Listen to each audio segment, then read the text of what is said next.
Hello, everybody, and welcome. This is Icewind Rime Reason. I've got four very handsome gentlemen here with me. How you guys doing tonight? Excellent. Doing great. Good. Well, welcome everybody in the chat. We're so glad you're with us tonight, and we're going to be picking things up real quick here at the Island of Solstice, the frigid island in the sea of moving ice. But before we do that, I do want to thank our sponsor for the stream here, Hero Forge. Thanks to Hero Forge for making awesome products, first of all, and supporting the stream. Hero Forge, you can go to their website and link in the video description, make custom 3D miniatures that you can 3D print yourself, or you can have them ship the miniatures to your house in unpainted or in colored fashion now.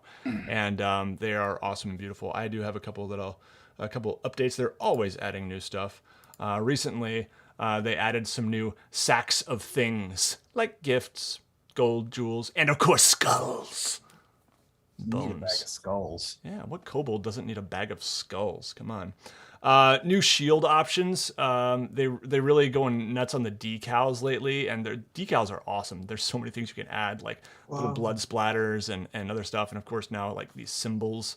So they got some new shields on which you can emblazon your symbols and such. Just always awesome new stuff being added at heroforge.com. So thanks to them for sponsoring the stream. And of course, all the tokens you see on our screen here and the player tokens on our battle maps are made with Hero Forge as well. All right. Are you guys ready? I'm ready. We find ourselves on the Island of Solstice. The wind has picked up. And here and there, as you guys have landed, you boarded the whale Angajuk, the speaking whale, who also transported you. I think I have a picture somewhere. Where did Angajuk go? There we go. You guys rang her bell in the dock, and she came, and you also had to, I believe it was kill a... Clay, what was it? An octopus?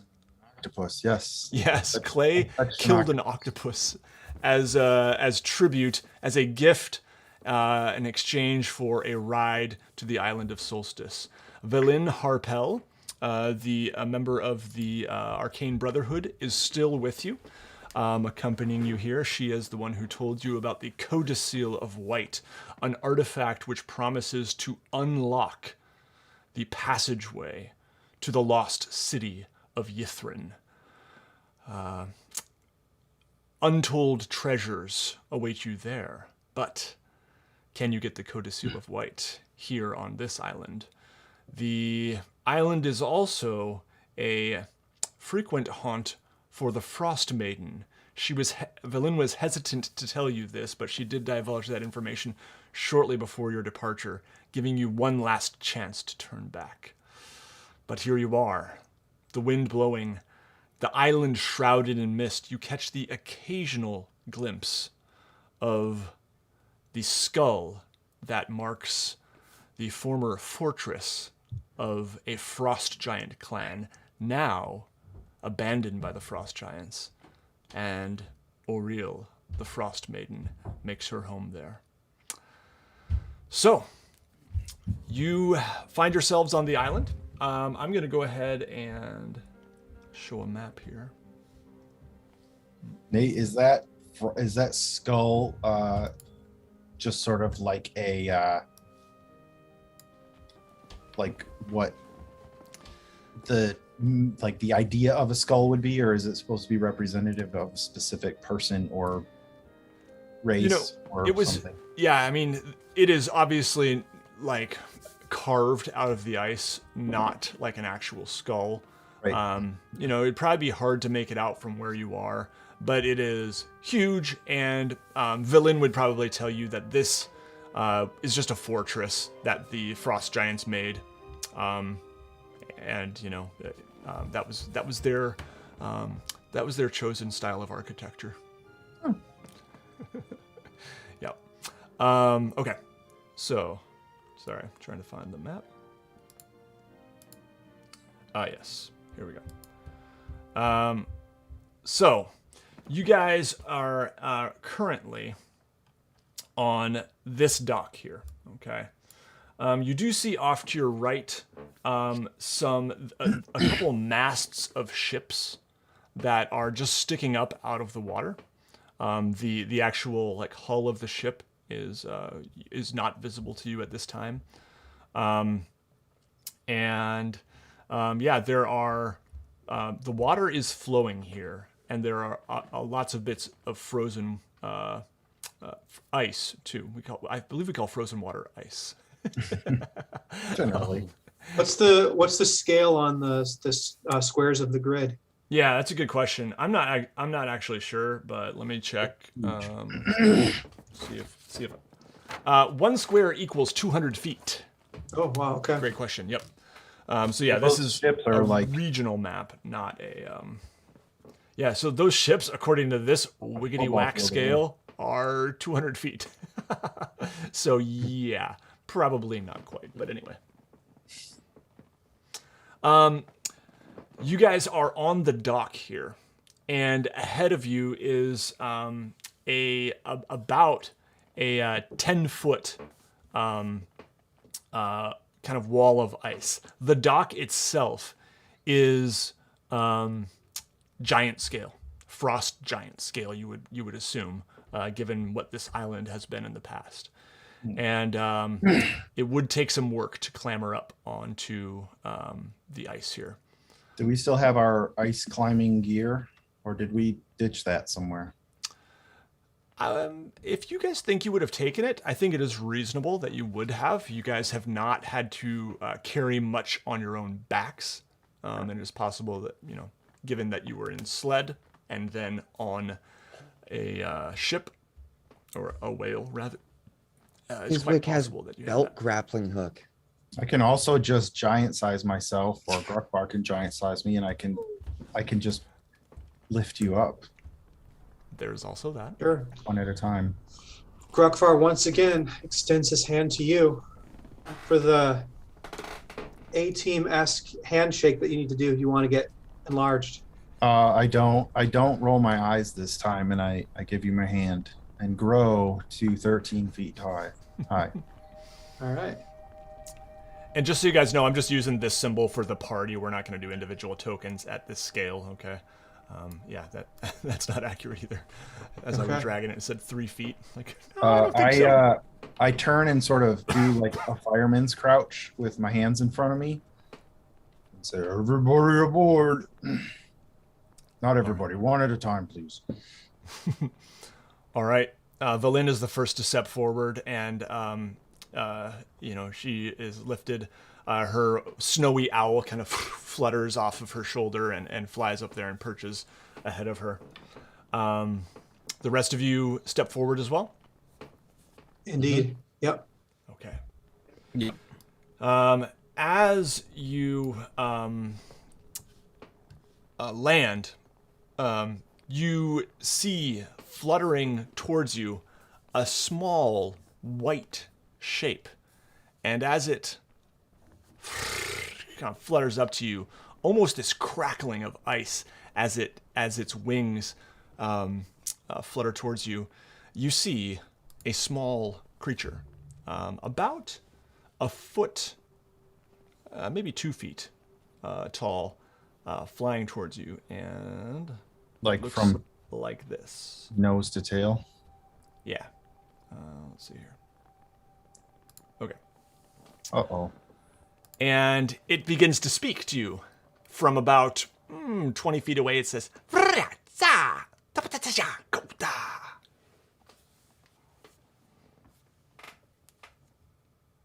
Is it smiling? yep, it's got a Who little can smile tell? on its face. Does anyone... would like to try and identify what type of creature this is.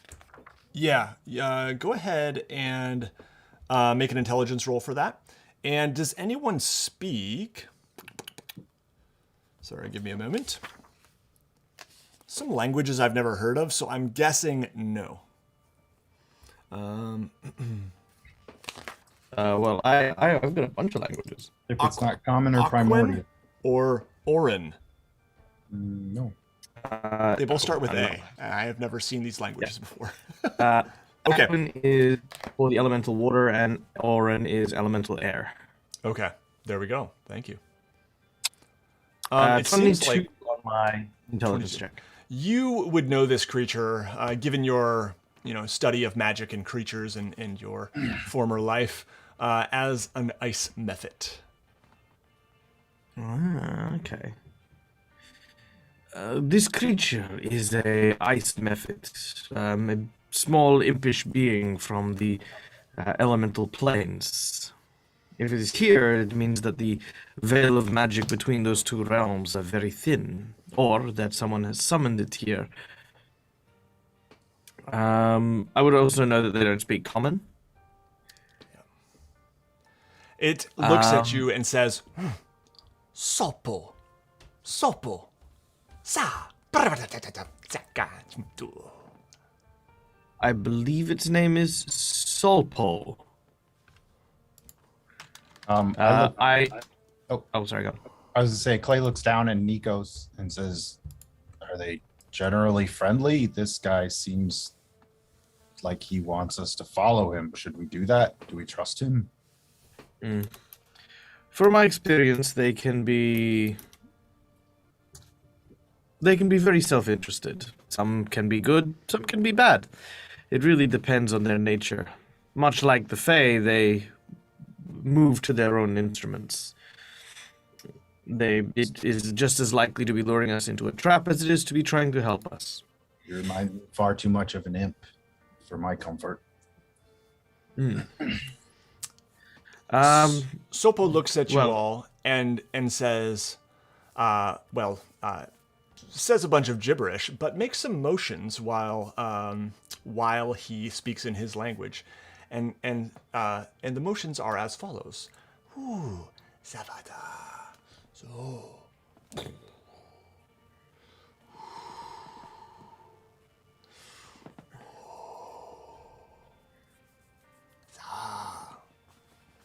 How far away is he from us?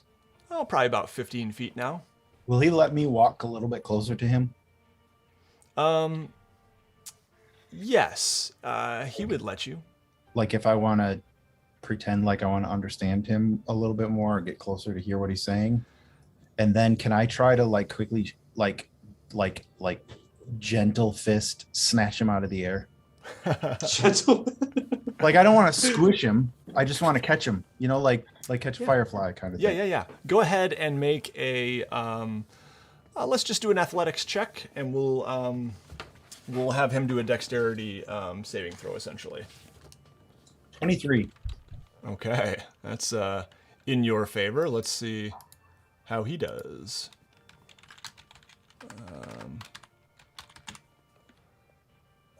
Okay, so he's got. Okay. Ooh.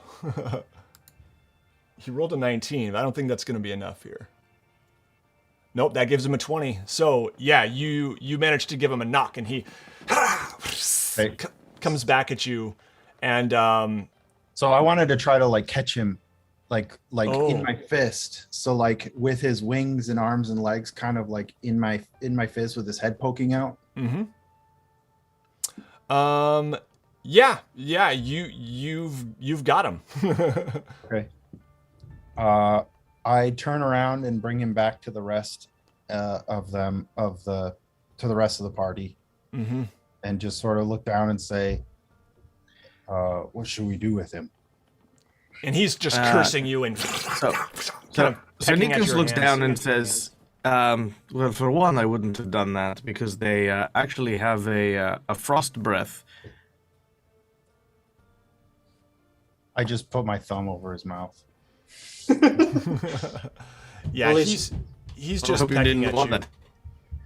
He's what? Yeah. He's just like pecking at you. Okay. So I just want to ask him like I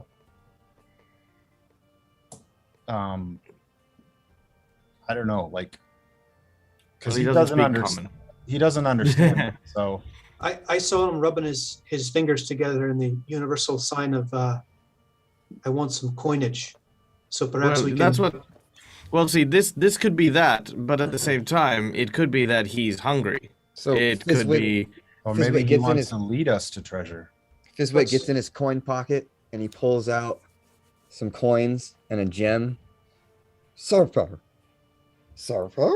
And Grugfar pulls out some rations. What's he do when he does that?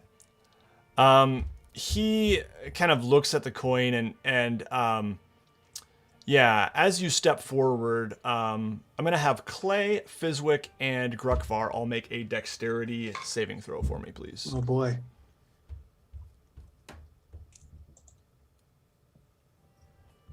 Ooh, 6. 19. 7. Okay. Ryan, you take 3 cold damage. Well, I don't know. We'll say 2 cold damage, and Fizwick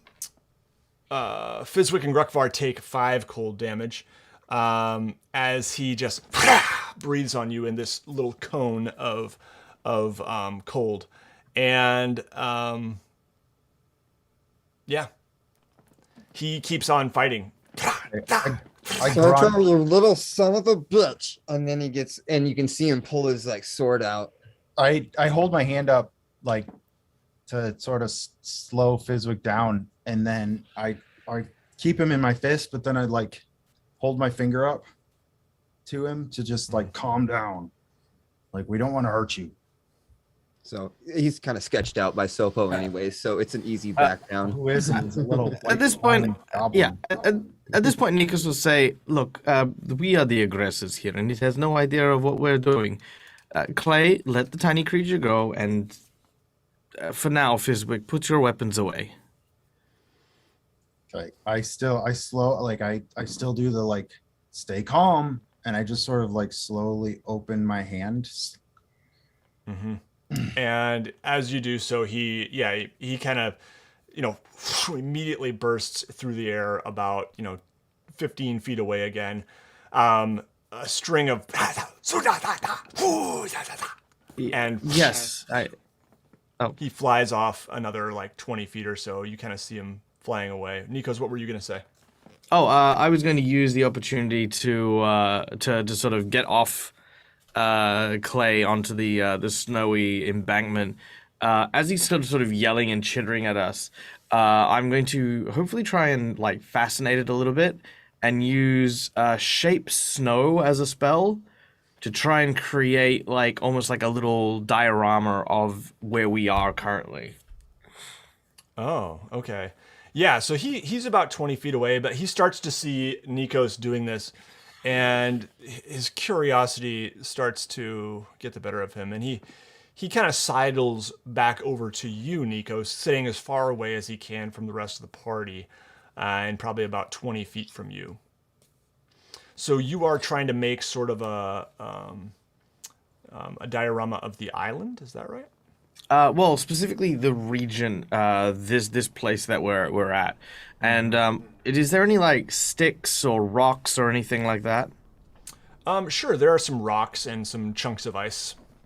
Cool. I'm gonna take a small rock and I'm gonna put it on the diorama, pretty much where we are, and look at the Mephit, and basically just sort of point at the rock and then point at us, and then I'm going to take a little piece of ice and I'm going to put it next to it, and then I'm going to point at the ice, and then I'm going to point at him. Mm-hmm. Yeah, and he kind of looks at this and sopo no sopaza. And he actually points in the direction of the masts, and he says, "Ah,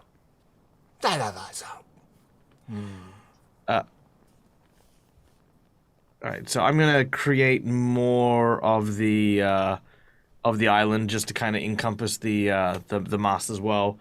As I do so, I'm also going to kind of shape out just some random objects to try and see if there's what the reaction's going to be. So I'll shape out I mean, do I know what Ice Mephits eat, if they eat anything?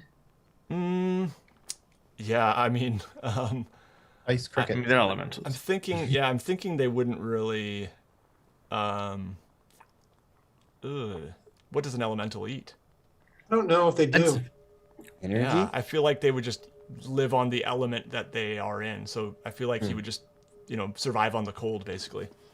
yeah. Oh, does So I'll sort of create a small like bag of coins and gemstones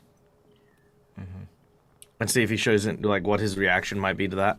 Sa, so baba.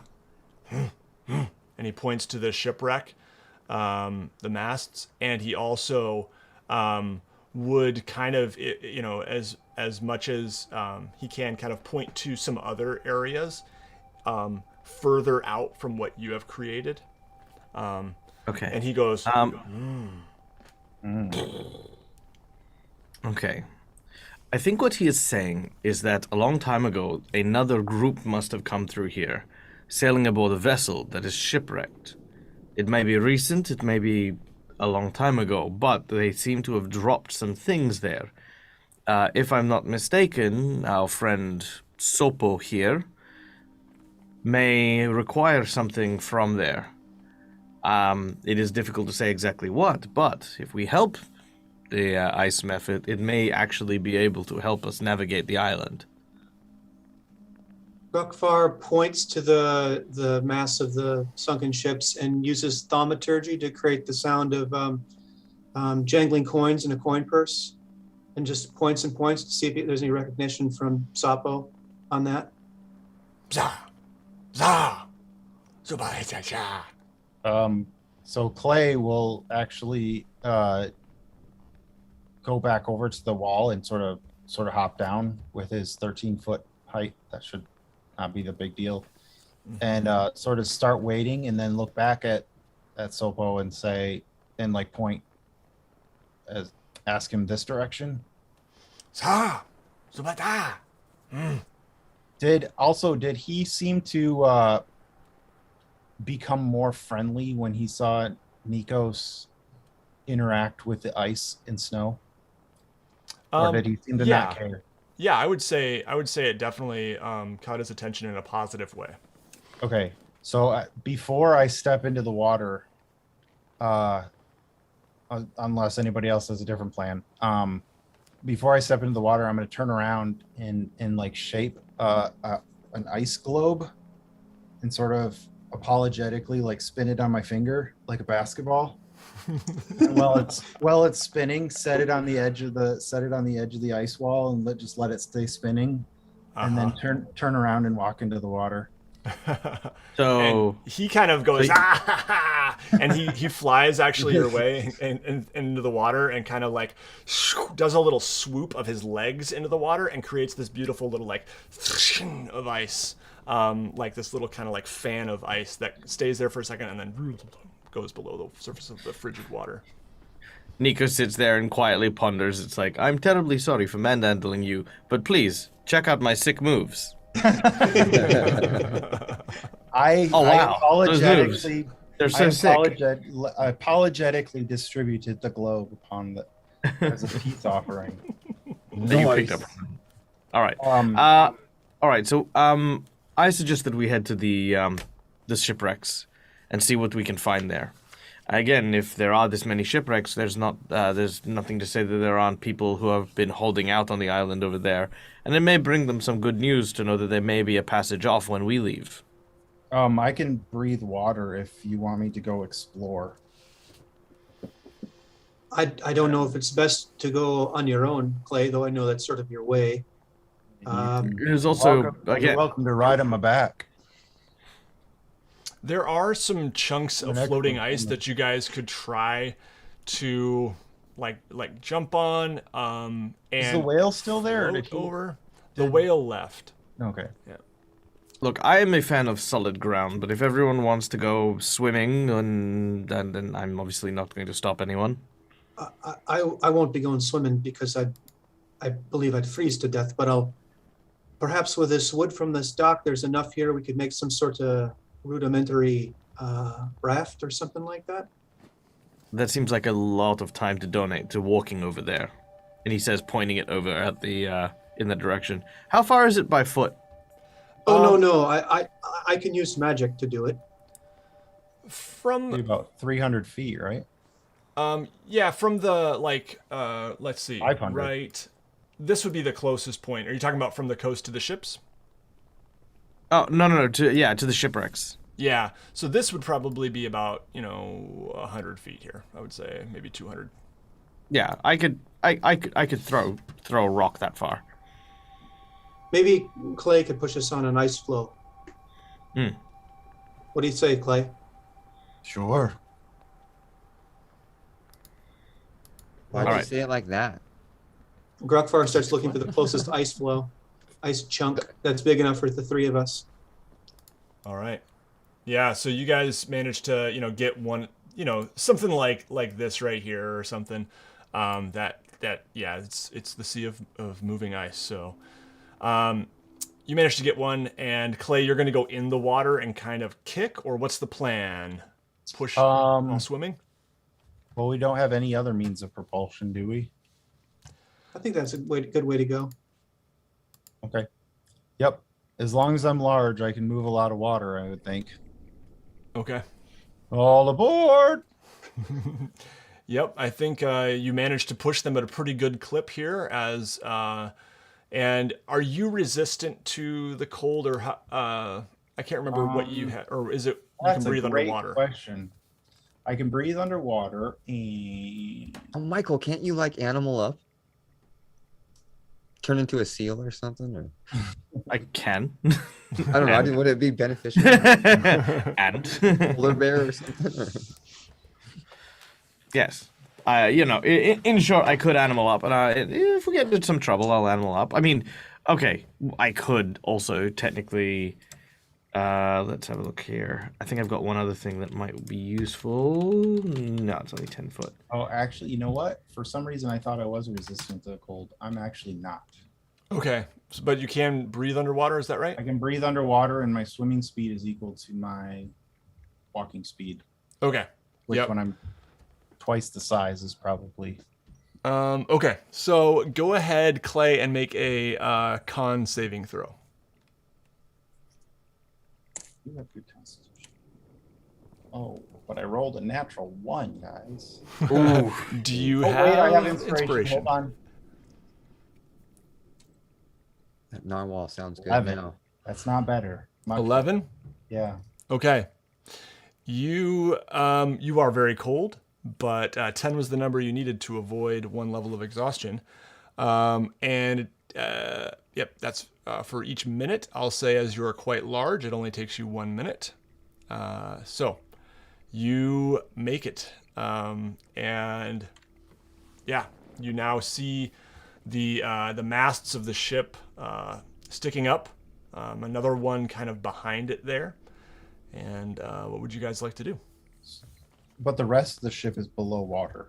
It's Yes. just the mast sticking up. Mm-hmm, yeah, even the deck is, probably under 10 feet of water at least. So I'm going to park the ice that everybody's riding on next to one of those other larger chunks and climb out. And actually, Grokvar, do you need to let me shrink, or do I just do that whenever I want to?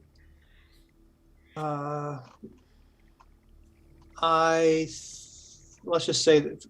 So I'm not going to read it. I'm going to say that that's exactly how it works. You just choose to shrink. Okay, so I climb out and I choose to shrink. Mainly Okay. because I'm probably too large for that tiny chunk, for a tiny chunk of ice. Yep. Okay. All right. I'm going to get off, and I imagine there's like a crow's nest on one of the masts. Yes. Cool. So I'm going to climb up one of the masts to the crow's nest. And what I'd like to do is I'd like to just try to extend my telepathy to see if there's any non-animal minds that I can reach that are currently in the ship in any way. All right. Nikos, why don't you go ahead and roll a d8 for me? A d8. That is a 2 on my d8. Okay. You see, actually, you all managed to see dark shapes here and there kind of crossing the deck of the ship. Okay. Roughly humanoid in size. Like not in the water or In the water. in the water? Yeah, on the deck, kind of like going across the deck slowly, and they look like humans with a more kind of jilted sort of gait to them. And then they'll go into the cabin or down into a hole of the ship or something like that. Did the Mephit come with us? Yes, the Mephit is flying above and going. Oh, can I point down and like look at him like what is that? He doesn't understand you, Clay, and he can't respond back to you. Can understand. I'm going to. Did I get any connection to my telepathy from them?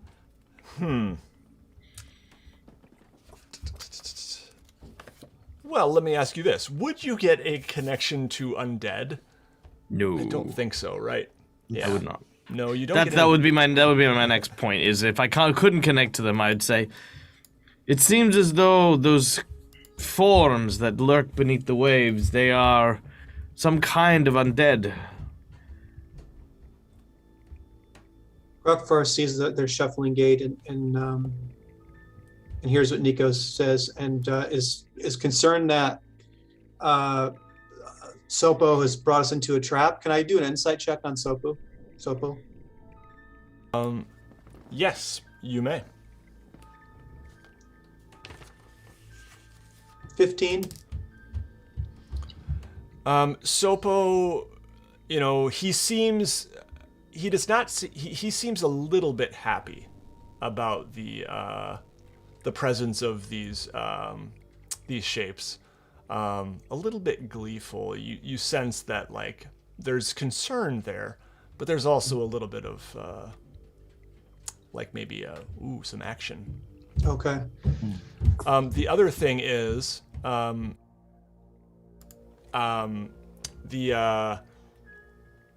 he makes some motions actually, and he says, and he points to the other ship, and then he goes, and he points off in other directions. 5 locations, and we're here now. What do we do? Perhaps he's saying there's other ships around here that have sunk, 5 treasures. that we can't see the mast. And what does the group think about perhaps grabbing some of this wood that's above water on the ship's mast and lighting a fire to warm the clay, and then potentially luring these undead up towards us? Because frankly, if we're gonna be in conflict here, I'd rather do it above the water than under it. Fizwick, can you just start the masts on fire? Is there any cloth like up there? No, it's it's wood. It seems dry enough if you go high enough on the masts. Because with bonfire, you don't need. Does it have to be cast on anything flammable, or can it just appear? I think it can just appear, but in terms of like, would it actually burn more than just that area? There's What a do you big think? mast there, right? Yeah. You see, Clay, you see Fizwick looking at you, pointing at the mast. You I can shrug. see him like, chop, chop. Silently mouthing your. Maybe hit it a couple times, big guy. So you want me to knock it down? Yeah. Chop, chop. Can I reach it? I would say you could float the ice over the deck. I mean, it seems like didn't Nikos already climb up into the crow's nest? Yeah, Oh, I'm I in the don't know. crow's nest. Yeah. don't definitely. don't light that on fire. Yeah, don't I do mean, that. Fizwick, it's up to you. I'm Yes. just burning things. I mean, Okay. can you just, Fizwick, well, so Grukvar, you wanted to light a fire to make I don't even know why we want a fire. To make light above the water to attract whatever's down there. I want to draw those zombies out of the water if possible. Nikos Nikos is very impatient about all this. He doesn't believe that the Ice Mephit, even for a minute, is trying to betray them or coming up with some sort of weird plan. And if they did, Nikos, as his very arrogant and very narcissistic self, is like, these are zombies. I am not afraid of zombies. That is the equivalent of a red wizard of Thay, balking at the strength of a goblin. So Nikos very elegantly steps up on the railing of the crow's nest and then will backflip off and into the water. But partway through, as he backflips through the air, you watch as his body shifts and contorts, his bones elongate, and his flesh sort of swell as large muscles begin to replace his own sinewy ones. His body then is covered from head to toe as his clothes are enveloped into the form of what looks to be a very, very large... I say large, its size is large, not it's a you know what I mean? It's that weird terminology. It's a young white dragon, which is a large size category. And I will dive straight into the water. Okay, so slight rules thing. Remember, it has to be a beast. So I don't think a white dragon would fit the bill. For polymorph, at least. They're not a beast. Oh, No. he's frozen at the most funny I think moment. he dropped that's out. what happens when you jump. I'm here. Okay, I'm he's back. there. I'm back. All right, where did I lose you guys?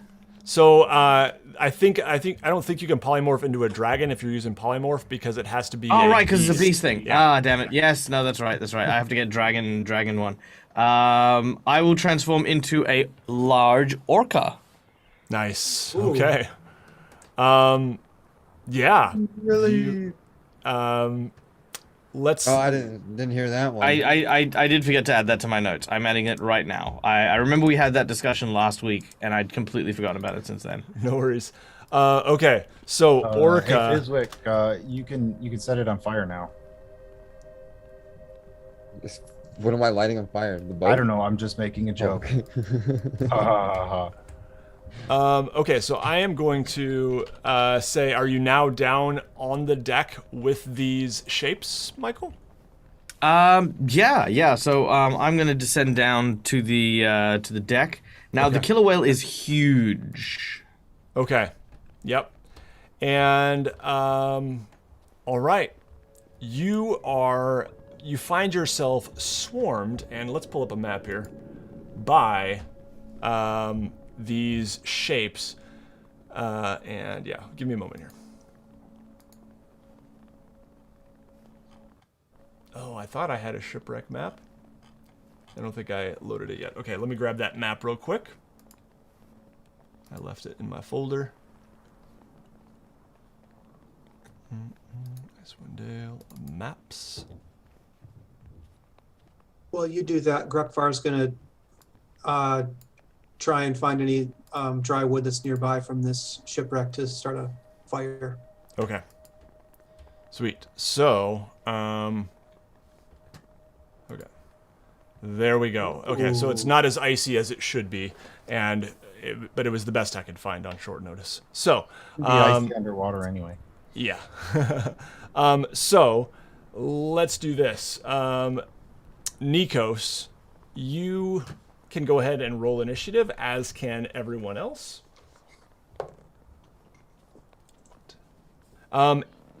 Alex, you were controlling Valin before. If I send you a link, would you be willing to do that again? She can just go on your turn. Yeah. I have the spells and stuff somewhere too that you Okay. used last time, I think.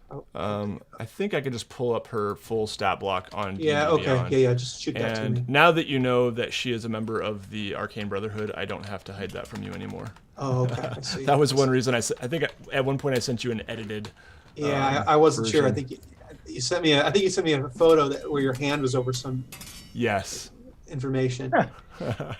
Redacted by the thumb. Mm-hmm. Here is a link to Valin's stat block. Oh, I don't know if that one will work because I put an extra dash on it. There we go, in the Zoom chat. Okay, so, initiative. 24. Okay, Play. I'm guessing Clay is going first. What did you get, Michael? I got a 17. Okay, and Will? 9. All right, and Ryan? I already told you. Oh, I'm sorry. But you didn't and, ask Alex, and he Alex, got a that's the other 16. 16. All right. So we will go Clay, then Michael, then Killer Whale, then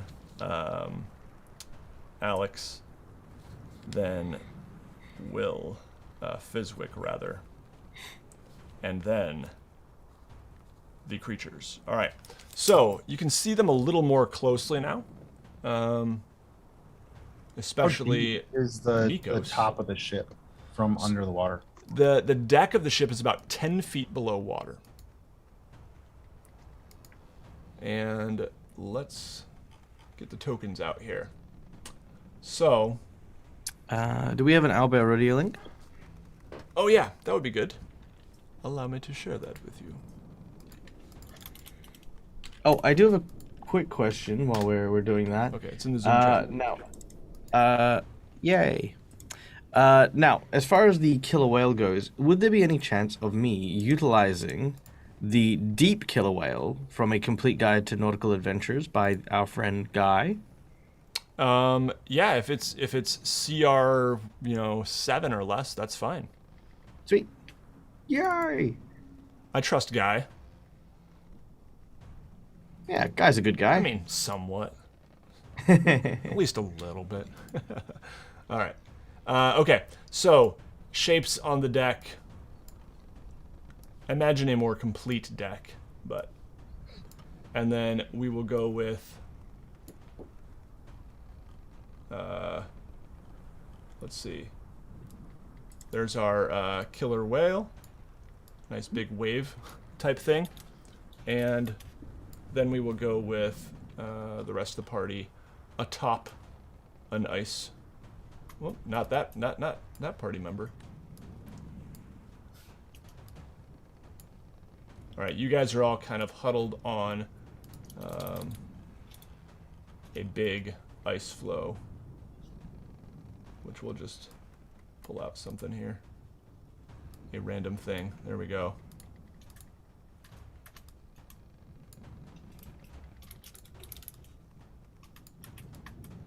Oh man, it's not gonna. I can pin you guys to it somehow, but I can't remember how. There we go. Did you ever start a fire? Oh, yeah, I helped somebody. What? I was gonna say that. No. Yep. Fire, bonfire. Wait, what? Huh? Yep. Who? Where am I? All right, Michael. Nikos, the killer whale, finds himself surrounded by these things.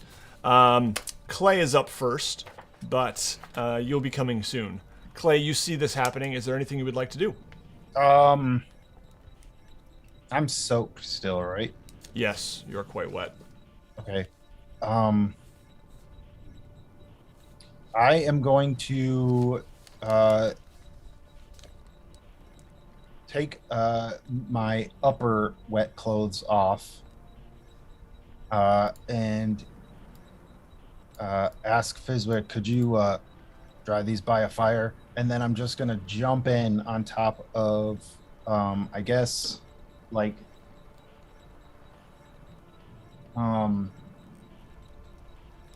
yeah, they're probably not super close. So just on top of this first one. Mm-hmm. And it's only like 10 feet, right? Yeah.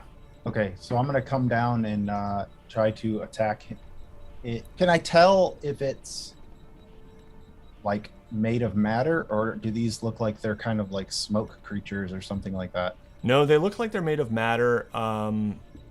Yeah, definitely, looks a little more ghoulish than a zombie would. Choppable? But yeah. Okay. And I'm going to swing with both my axes, if I may. Mm-hmm. You may. Go ahead and make that Actually, attack. you know what? Can I come down like with my spear pointed out?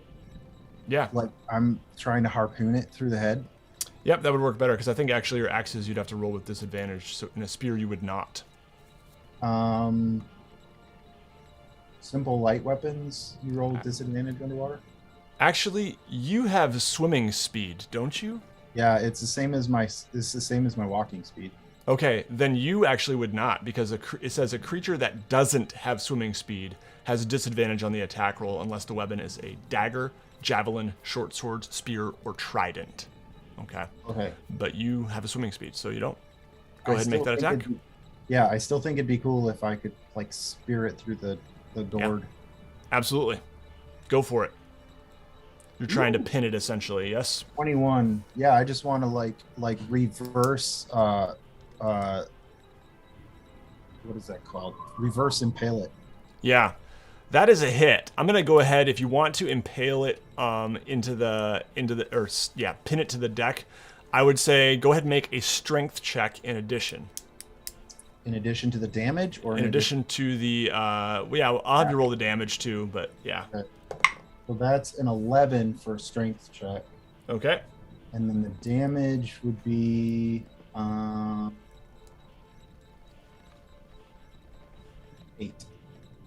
Okay. This one is pinned to the deck. Yep. I'm just gonna I'll rotate him here to show. But yeah.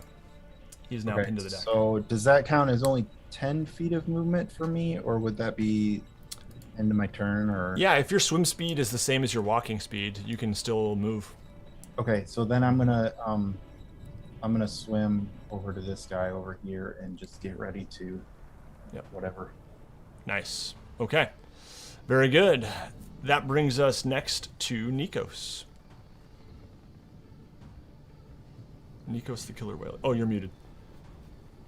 Okay, so as Nikos dives down into the water, he is going to start moving at speed, which is a 60-foot swim speed, kind of in a vortex circle. As I'm just going to use my powerful tail to try and generate a current to kind of draw them into the center of the into a central area.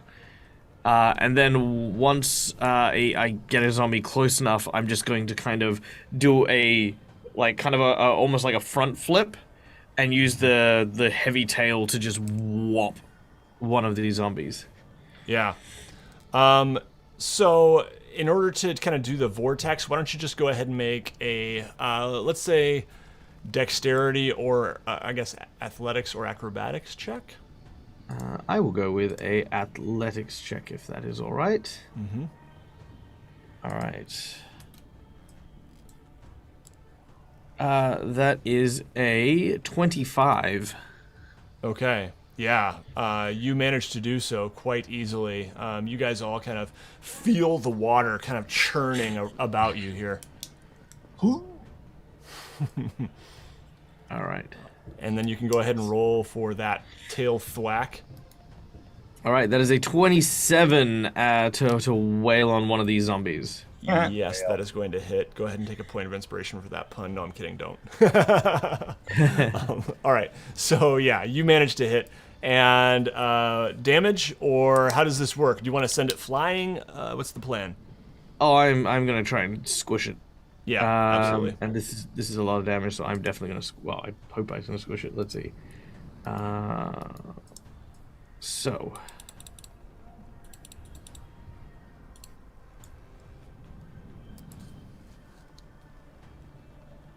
40 damage. 40 damage. Yeah, you squish it.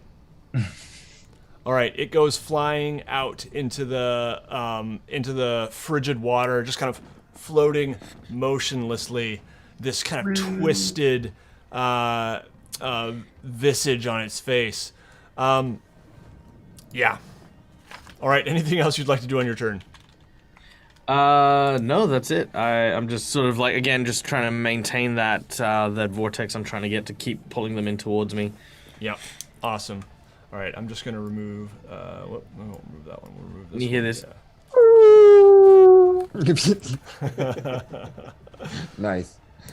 All right. Next up, it is Alex's That whale turn. for it's good. Grukvar's turn. Grukvar reluctantly and tentatively walks up to the edge of that ice floe that he and Fizwick are standing on, and gets down on all fours and puts his warhammer and shield to either side, and then he turns around and he looks at Fizwick and he says, Fizzy, I'm going to need you to hold my feet. I don't want to fall. I don't want to. I'm not afraid, but I don't want to fall in here. Fizwick's got his feet. Okay. Grukvar takes a deep breath and then shoves his face in the water and like kind of his arms, and then casts Guiding Bolt, and shoots at the nearest zombie. Yeah. Rolled a 12. Is that a hit?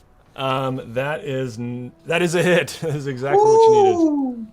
So, as you're dangling there, like, are you slowly slipping into the water, and he just has your pant legs, so your butt cracks hanging out? Like, straight up into the air? Ask Will. I don't know. I'm hoping he's holding on securely. What's going on, Will? It's undescribable. It's as hairy as his head. 12 points of damage. Okay. And that's radiant. bristle brush. I don't know if that it's radiant damage, so I don't know if that affects zombies, more greatly than another form of damage. It's not quite a zombie, but yes. Oh, okay. That will actually be enough to take it out. Okay. Yeah. I'll show you guys a picture of what you see here. They look a little more twisted than a zombie. So Balls or something. there we go. That is kind of what you're seeing as you get closer here. All right. Next up. Oh, is there anything else you'd like to do? After that, I pop back out of the water and I'm flustered and I say, Fizwick, I can hold your feet now if you've got something you want to do. Yeah. So he gives him like basically a high five as he's just dripping down, sopping wet, freezing, and he says, Such a beautiful moment. I got an idea. Let's warm you up and kill a couple zombies. So Fizwick looks over to the boat, and there's got to be something up here wooden that's above these zombies. Maybe he's thinking, is there anything? Sure. Yeah, I mean, there's various chunks of wood that you could easily chip off like one of the masts. What if I started a bonfire above them? Would it cause anything to like fall into the water, or is there anything above here that? You could try to knock one of the masts over. Certainly. You don't get the sense you'd necessarily be able to control where it falls super well. Okay. So Fizwick's going to go ahead and try to cast his bonfire at the base of the mast, get it burning really hot, and see if he can just give it a good solid kick, and hopefully maybe it goes in the direction. Yeah, absolutely. He looks over at Grukvar and says, watch this.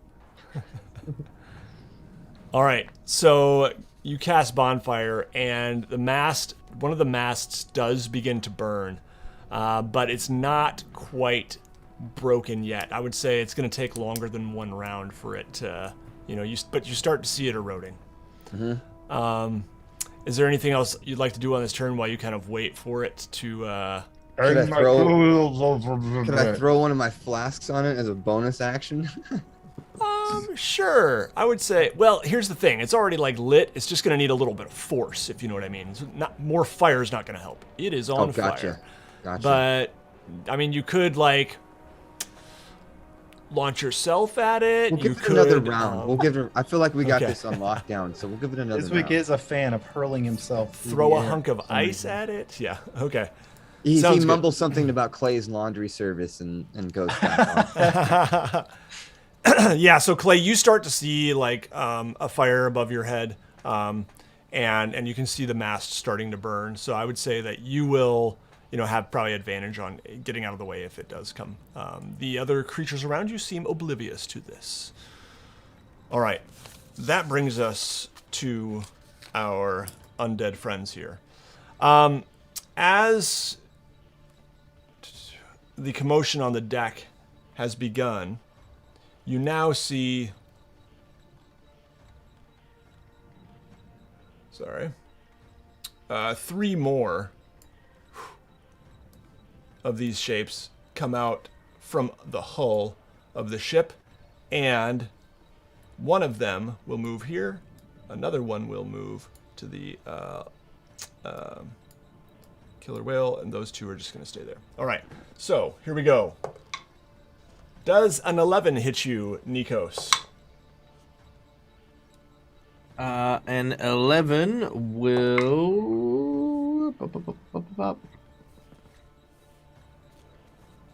Well, presuming I have no armor, I mean, yes. Okay. Yes. So these are... Yeah, this is armor gonna class be, is 9 Okay. in my whale form. Yep, that was the lowest, and that is going to be... We'll just make it quick here. Does my swimming impede them at all?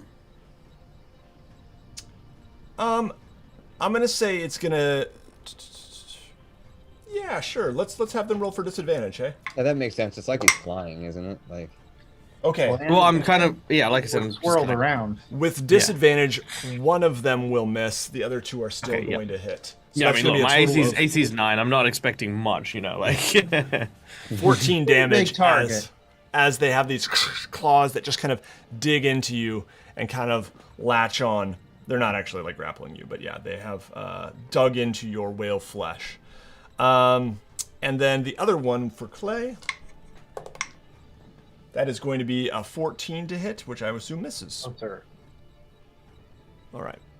So that brings us next to Clay. And the other 2, they're not going to do anything. Yeah, these 2 are just kind of staying put for now, surveying the scene. Okay. I take my 2 axes out and swing them, All right. yelling underwater, so massive bubbles in front of my face. All right. I can picture it well. A 14 and a 24. All right. The 24 definitely hits. A 14 also hits. So that is...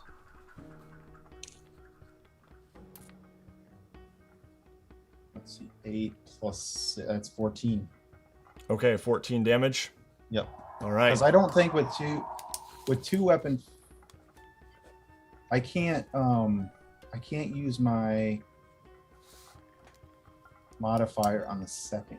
Is that how that works? I think that's how it works, yeah. Although if you have the 2-weapon fighting, like if you chose that path, doesn't that give you some kind of benefit over just any old Joe making a 2 Find it. offhand attack? What is it? You look for that and let me know. And we'll move to Nikos next.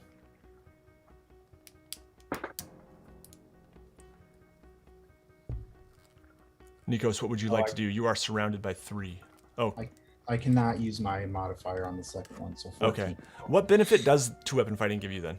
Allows me to swing with 2 weapons instead of, so it basically is it's 1 action for 2 shots, basically. So you don't have to use your Which is bonus why action? I can't use my modifier, because otherwise it'd be relatively strong.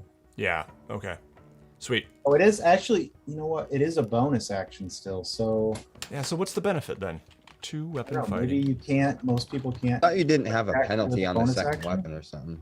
Yeah, that's what I thought too. Let's see here. Says the noob. Don't put much credibility in what I would imagine that most people can't attack as a bonus action unless it's with a weapon. I don't know. Yeah, I'm not sure. We'll move right. on, but if you want to That's look it how up, it see if D&D Beyond tells you more. Nikos, you're up. Okay, so as I'm continuing the vortex, what I'd like to do is I'd like to use the momentum of the circular motion, and I want to use it to try and barrel through and charge pretty much as many as I can hit in like a line, just by like ramming into them. I love it. Yeah, I think that makes sense for a creature your size, and I'm going to say probably your best, most beneficial would be like these 4 right here. Yeah. Yeah, I would perfect. let you So kind that's of barrel through 'em. Yeah, cool. So that's what I'm gonna try and do. Okay. So go ahead and just make an attack roll, probably. Okay.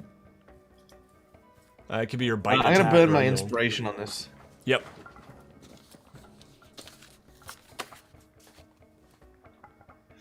That is a 24 Nice. on my attack. All right, go ahead and roll your damage. It could just be your bite damage, or it could be your. You could just make it the same as your tail damage, basically, kind of using your body as a missile. Yeah, missile body. Sounds good. Alright, so that is 32 damage. Okay, and I'm going to say Sorry, that applies to each of them. Yep, okay. Sorry, that's plus 7, so 39 damage. Sweet. That is enough to take out those 4. You now begin to see more of them crawling below the deck. As you kind of passed Nikos, you did see more dark shapes below the deck where those 3 others came up. All right. As a bonus action, could I use my echolocation to see like exactly how many there are down here? Sure. Go for it. Do you have to roll for it? Make a perception check. Let's do that. Make a perception check. All right. And I'll give you a number. Depending on how much you roll, we'll see how accurate it is. All right. That is an 18. Okay. Yeah, you sense that there are 6 more below deck. Okay. All right. So That brings us to... so- I was gonna say I use my telepathy to relay that to everyone. Okay. Yep. So to clear things up about 2-weapon fighting, apparently anybody can do it as long as they are holding 2 light weapons. It's not anything special about me. Yeah, so I was thinking you had I think their fighter or something has 2-weapon fighting Like style. a feat? Yeah. Yeah. A feat? It's not a feat. It's anybody can do it as long as they're holding 2 light weapons. Okay. Yeah, I was Don't thinking you there get was a penalty to the for fighting second style. weapon? Yeah, Yes. you can't apply your ability modifier. So mine's +6, or I'm sorry, +3. So for the first one I roll 1d8 and then add 3. The second one I just roll 1d8 and accept it as it is. Same as Fizwick, if Fizwick's doing that with the roguey bits. Yep. All right, cool. So that brings us next to Grukvar. Grukvar, you see Clay engaged with one ghoul, and you see one more on the deck. What would you like to do? And Nikos has telepathed to me that and all of us, just the general state of how many ghouls are down there. Yes. Mm-hmm. And then would you say that all those ghouls are within 30 feet or so of me at this point, given where I'm located with the ice flow, or not necessarily? Yeah, we'll go with that. Sure. Okay. In that case, Grukvar is still kind of huddled up next to the edge of the ice flow, plunges just his head down this time just to kind of get a general sense of the locale. Bob's back up. He's kind of blubbering. He's got water streaming down his beard, freezing in his beard. And he takes out his holy symbol, and he utters a little prayer. He says something about, in the dark territory of Oriel, Ula, show your power against her. And he uses channel divinity to turn undead. So Yep. Any of those undead within that range, and I got to retcon a little bit and say I was speaking that into the water because they need to hear it. Yeah, fair enough. You're screaming into the water, bubbles going out like Clay was. And they all need to take a wisdom saving throw, DC 14. Okay. All right. I just rolled 2 for or 1 for the 2 above the deck, and I rolled another one for those below the deck. The 2 above deck are affected by that. What does that do? They spend their action and their turns trying to move as far away from me as they can, and they can't willingly move towards me. The only thing that will change that is if they are attacked. Okay. Yep. All right. Sounds good. So yeah, Clay, you begin to see them kind of turning from you even, and moving this But way. I have heard. I'm assuming I would have heard his cry. Or Yes. his chant or whatever. Mm-hmm. Do I know what that is? I don't know if Grukvar's ever used it, but you definitely see, like, after Grukvar yells, they turn. And also, if you have anybody who has a general sense of kind of clerics and cleric style would know that that's a pretty cleric-y thing. Mm-hmm. All right. That brings us to Fizwick. Fizwick, the mast is crumbling, and it is beginning to fall, generally in this direction. Fizwick pops open his little belt, because if you remember early in the game, he fashioned a little data-like grappling hook in there. It doesn't shoot, but he takes out his grappling hook and he starts twirling it, throws it high up on the mast, and then starts bolting as fast as he can across to the other side to see if he can get the mast to fall in the same spot that he saw Nikos charging through because that was just seconds ago, I think, right? Like, yeah. So he's trying to follow that same path and pull it in. Yep. See if he can get it. So yeah, Nikos, you see Fizwick swinging above you in the sky and pulling the mast down, and sure enough, this mast, which is on fire, cracks and it begins to fall. Generally in let's just draw it here, in this direction right here. So Nikos, I'm going to have you go ahead and make a dexterity save with advantage. Because I just have to imagine this is not going to be hard for a killer whale. 18. Okay, yep, you easily get out of the way as this mast goes flying here. The mast actually falls in such a way that it crushes this one right here. It is now gone. And crumbles parts of the ship that were just kind of barely hanging on, so that this area where the ghouls had been coming out of is now kind of collapsed, and they are trapped below. Fizwick, what is your end goal here? Are you, just going for it? You're like, I'm gonna fall in the water and I don't care? What's going on? He was just trying to make anything he could do from the top. There's not much you can do through the water. And I don't want to get in it. Okay, so you're just throwing your grappling hook and trying to not get wet yourself. Yeah, exactly. I'm still trying to be above the water, not go down with it. He's got plenty of rope. He cut his cord, in fact, as it went down, so it didn't suck him under as it goes through. Okay. Yeah, I am gonna have you make just a dexterity saving throw as this kind of cracks and part of it comes back towards you just a little bit. And Grukvar, you can too, actually. 14. Okay. 17. All right, you guys both make it, kind of duck as this mast cracks in front of you. And, all right, we are in a position where we have a bunch of ghouls trapped below deck and one in front of Clay, and it is the ghouls' turn. I've been forgetting the whole time to run Velen. Oh. Oops. Can I just throw in a quick Velen move? Absolutely. Okay. Giggles and jumps in the water. I'm gonna have her cast Chill Touch towards that ghoul. Yep. Absolutely. And let me just roll for her there.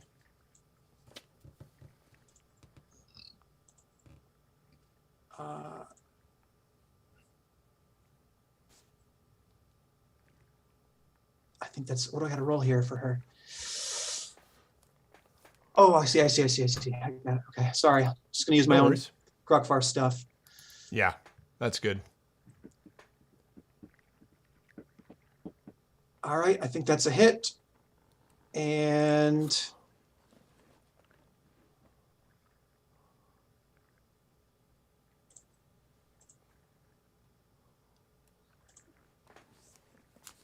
for two points of damage. Okay. Yep. All right. But because it's chill touch and that creature is undead, it'll have disadvantage on its next attack. Sweet. Okay. Good to know. Well, it is heading off in this direction. It kind of looks behind it and this long tongue kind of whips around, and then it kind of just swims off in this direction. And yeah, if you guys wanted to chase it, you could. Anyone up for that? Can we hear that there are other ghouls trying to get out? Nikos did let you know that there were 6 more below deck. But we can't hear them like scrabbling to try to climb out right now. No. Well, you maybe can hear a little bit of scratching and stuff against the crushing blow of the mast. Can I sort of glance in the direction of the guy moving off just to make sure he's still leaving the scene, and then like look around the ship in dark areas and in whatever doors I can open or whatever, just do like a quick swim around and see what I can see? Absolutely. Anyone else? As Clay kind where of the ghouls are. Yeah. As Clay is looking directly at the one swimming off, all of a sudden there's just this I'm just gonna wipe it out. Yeah, you easily do so. What do you Like a dog chomp down catching a on it? frisbee. Yeah, I'll sort of bite it in half and then sort of spit it out, like kind of shake my head a bit to like turn the water this murky bluish brack color. Yeah, exactly. I'll swim back over, and I wonder if I could do this. With telepathy, do I need to use words? Could I use potentially imagery for communication? Yeah, perhaps. Who are you trying to? So telepath? here's my thought. I mean, what I would like to do is I'd like to maybe swim up, because unlike the regular killer whale, a deep killer whale is gargantuan. Okay. And I would like to open my mouth and tell both Grokvar and Fizwick to get in, and then I'd like to kind of almost like try to share imagery as I would describe it of what's in front of me from my echolocation. So almost kind of like, you know what I mean? Like, so that they can kind of see outside without seeing outside, as it were. But we're resting inside your mouth. Yeah. Okay. You guys get the message from Nikos. Do you climb in? Yeah, Fizwick dives in. Grokvar just says, Don't. you better not make me regret this. And he steps Fizwick aside. grabs Grekvar and pulls him in. Okay. Don't walk backwards. All right. You hear this? Don't dive in too back. His tongue kind of pushes him forward a bit. Now, Villain gets it too. and whale vomit in the water. All right, You can and then taste I'll Fizwick now. then I'll swim down with him. Start a fire in his mouth like in Pinocchio. Oh no, I'm just gonna fart. All right. Meanwhile, let's go back to Clay a second. Clay, you do manage to spot a chest in one of the sections of the ship that is not occupied by ghouls. And do you want to try to pull it out? Does it look like it's locked or anything? It does look like it's locked, yes. Okay, then yeah, I will try to.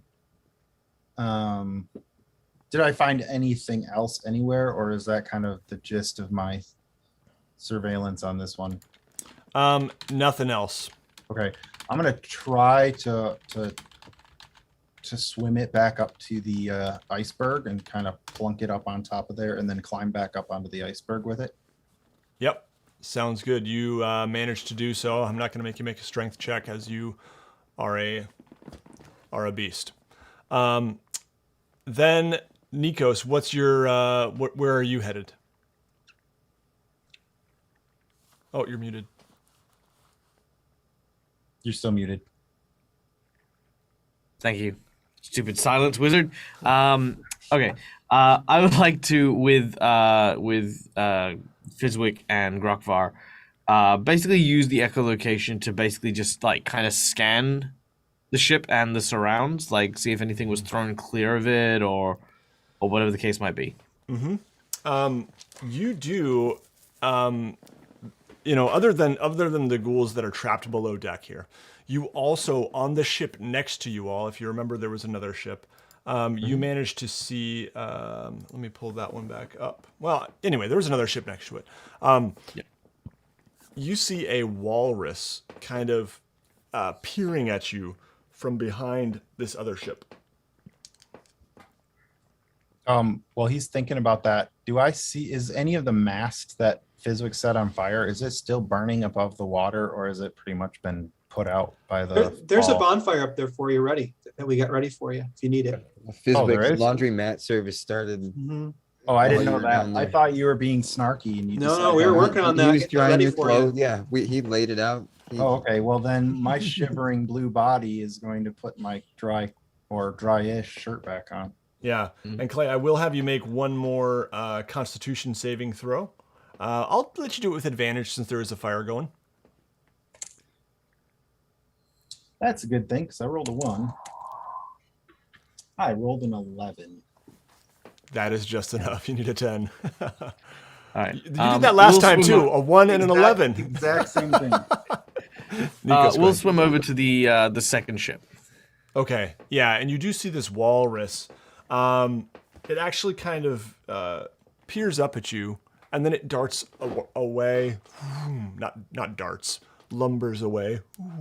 And it kind of comes up a little bit further away on a different part of the ship behind it. And it then kind of, it's looking at you, and it swims up a little bit closer, and it says, "Hello," in this kind of watery, underwater voice. Cuckoo-ca-choo. What are you? Telepathically, I say to the others, guys, the walrus is talking to me. Is it talking out loud or in my head? It is talking out loud. I Thank say, you for handling that problem. It is very much appreciated. you are most welcome, Mr. Temmins. Timmons. Yes. Well, Mr. Timmons to you. it's really strange. There's almost like a clay-sounding echo in your reef here. I could get rid of that problem too, but the ghouls will have to suffice for now. Tell me, why are you here? And of course, why are there so many undead? I was awakened by a frost druid, and I enjoy lurking about the shipwrecks around here. And there are several. Look. And you see a vial around his neck, and he swims up and says, I'm not very dexterous with my fins, but if you wish to remove this, it may come in handy. It's a small vial with a blue liquid in it. I'll ask one of the others mentally, who again I'm trying to relay everything that's happening. Yeah, I don't have fingers at the moment. If one of you guys want to kind of try to, I respond telepathically and say, if you can just purse your lips a bit. And then I poke one Duergar arm out and then retrieve it and pull it back in. I love it. yeah, I'll do that. This allows a bit of cold water in. So Grukvar, I am going to have you make a Constitution saving throw with boy. advantage, All right. since you are in the warm mouth of a whale, a mammal. Very large whale, so it's a very tiny arm coming out of his mouth. 21. It is. Yeah, you're okay. A burst of cold water kind of flushes in. Fizwick, you feel a little bit of it too. It's not pleasant, but we are already inside of an orca's mouth. yeah. The walrus says, it is for cold resistance. Come in handy about 5 minutes ago.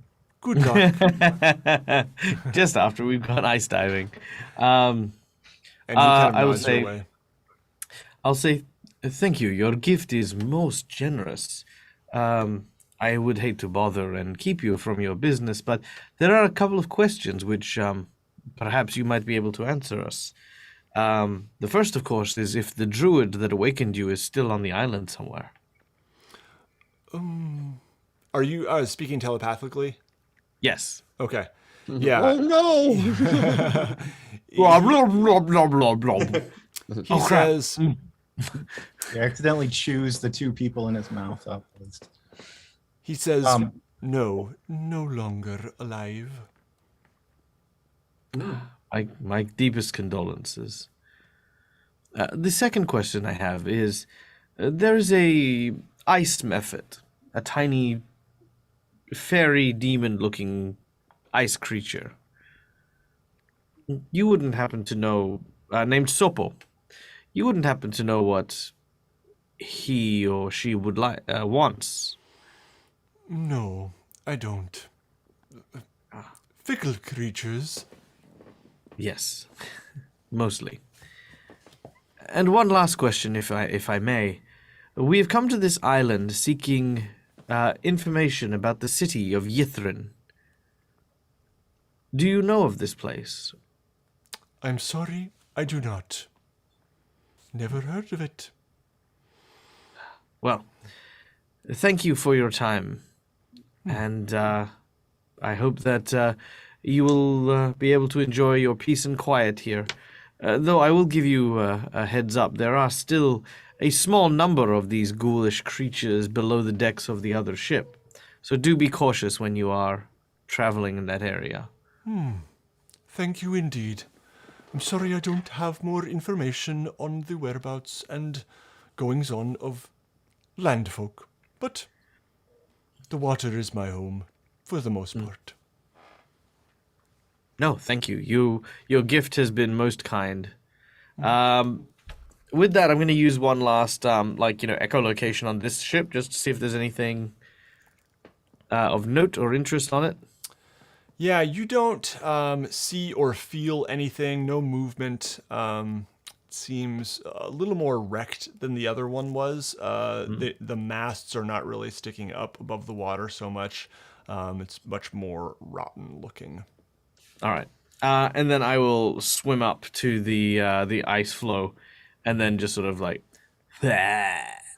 and spit out my toothbrush. I picture your tongue going down like the ramp from like a 1950s UFO. It turns into stairs. It just barely touches the ice floe. We can kind of walk out.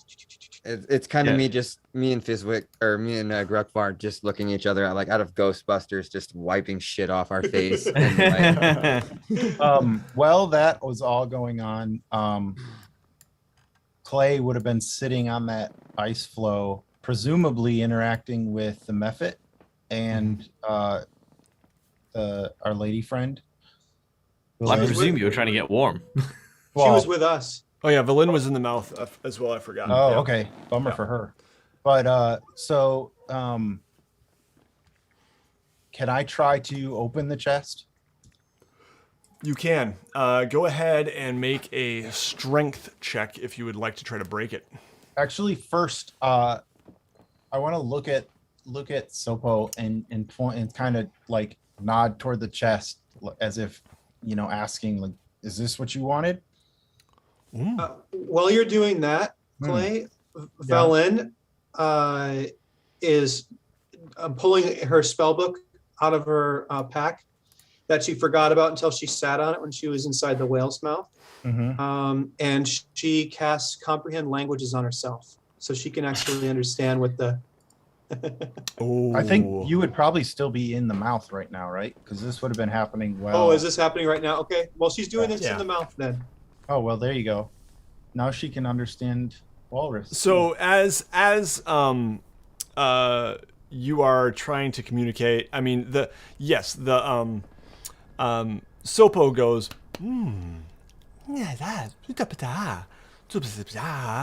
Okay. You said what to try to answer? He kind of points to you. Okay. Dexterity? Or Go what? ahead and make a strength check to try to break it open if you want to. Oh, yeah, that's better. A 22. Yeah, it's pretty rotten from being under the water, so it's definitely able to be broken open. And inside, I you used the find people's elbow to open it. Just inside you do find a lot of gold and silver. The total being about 200 gold and about 300 silver pieces inside. So quite a lot of treasure. You also find in there a large kind of gem, and it is green, and it looks like it is almost like swirling with blue inside it as well. Okay. I just, for the time being, and safety's sake, I pocket it all and then just kick the chest off the side, and then I start kind of like, as well as I can, paddling myself over to where I think the whale is maybe going to come up. Come towards you. Yeah, and the whale, Nico spits out the others, and immediately I imagine Velen says, I believe I've had a revelation. Thanks to Alex. I can... Alex, the god of languages, is spoken to me. I should now be able to communicate with our friend here. And she's just going to step up. Now, she can only comprehend languages, right? She can't speak to him. So that's a very good point. For the duration, you understand the literal meaning of any spoken language that you hear. You also understand any written language that you see, but you must be touching the surface on which the words are written. Okay, yeah. And I imagine she kind of goes over to Sopo now, and she says, I can understand you. Tell us. and Sopo's looking at her like, what on earth do you mean? And she says, yes, like, and I know what you mean. It's just, and you sense this kind of like frustration, but Sopo says, well, anyway, there are other treasures about, and she would relay this this information to you if you feel like exploring the other ships. There is also, actually, let me, sorry.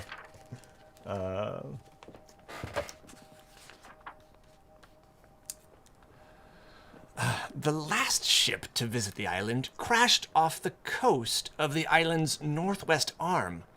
One survivor managed to pull herself out of the frigid water to climb to the top of the island. But she died before going any further. She might have some valuables as well. Let's see. What else? Yes, lots of shipwrecks. Some possible treasure over there. I would love to see you go exploring. I've been so lonely. So lonely.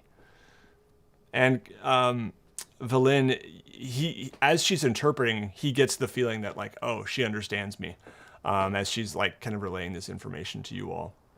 So at that point, he also says, also, the Frost Maiden has created beautiful ice sculptures all over the island. You should really check them out. One would weep at the very sight of them, if it weren't so cold as to make your tears freeze on your face, that is. It hurts. Don't do it. Sounds like no fun. Let's not explore the magical ice statues made by our enemy. At least not yet. Anyway, I would be happy to accompany you. What would you like to see? Does he indicate where the other ships might be? Does he Oh, know I'm... So hearing this, Nikos is going to grab the edge of the ice floe with his large teeth, as orcas are one of the few toothed whales. And hearing that there was a ship that potentially had survivors to the northwest, I'm going to start dragging our ice floe, a little ice boat, at speed, and double speed, around the island. Point of order: do orcas understand common? I am I telepathic, think he and can- I speak common. Yeah. Yeah, I think you can understand. I think Your you brain- can- I think Polymorph. You when take you're on the polymorph, traits of whatever you morph into. No. You maintain everything about your mental abilities and your mental acumen. I can cast spells in this. Yeah. Cool. So, however, I think the isn't it? Oh, it's up to 1 hour.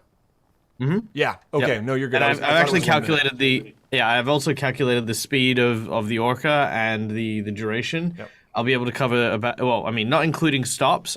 I'll be able to cover 3/4 of the island, before it wears out. All right. So, the closest one would be this one right over here. And I'll just show you the whole map here. But the closest other shipwreck would be this one right here. You guys were just right here. Is that where you'd like to head? Yeah, I'll head there first. Okay. And so you guys are all aboard this ice floe here. And we are heading off to another shipwreck. And that is... Go ahead. I was gonna say, just for dramatic sake. So what I'm gonna do is, as we get to as he's like getting ready to head off, and they're all there, I'm gonna do kind of that thing that orcas do, like creating a big kind of wave of water, just as I'm kicking off, and having the whole ice floe sort of lean forward, so we're on like a 45-degree angle as we're just streaming. It looks like a cigarette boat. Yeah, yeah. Presuming a double move, it's 120 foot around in the water on a Nice. gargantuan orca. Yep. As we approach, Clay is going to do like a regular old swimmer's dive into the water next to the whale. I run him over like a small bit of like roadkill. Next to the whale. Well, can you travel 120 foot around? I would hope you would have slowed down. Why would I slow down? You're gonna You stop literally on- jumped down. You jumped off so you could slow us down. No. Yeah, I'm So not you- waiting. you I got an slow hour. Down, you slow down once we get to the boat where we're going. Fizwick and I He sit jumps in comfortably by once the you get there. bonfire and we wave at you as Yeah, you once- Oh yeah, once we get there. Yeah, that's fine. Get there. That's fine. I thought we were on. I thought, yeah, I hadn't realized we got there yet. Yeah, I thought you were jumping off on the way. I'm like, I'm not slowing down. Don't know about you. I saw somebody in trouble and I jumped off like Baywatch. All right. Quick point of order. Did anyone write down the potion of cold resistance? I think Alex. I was the think one who Rockfar grabbed has it. Yeah, So, I okay. got it. Yep. Just make sure you get that down. That is just a potion of potion of resistance, cold. If you're searching for it in D&D Beyond. And then I'm gonna have Fizwick this time. Will this time roll a D8 for me, if you would.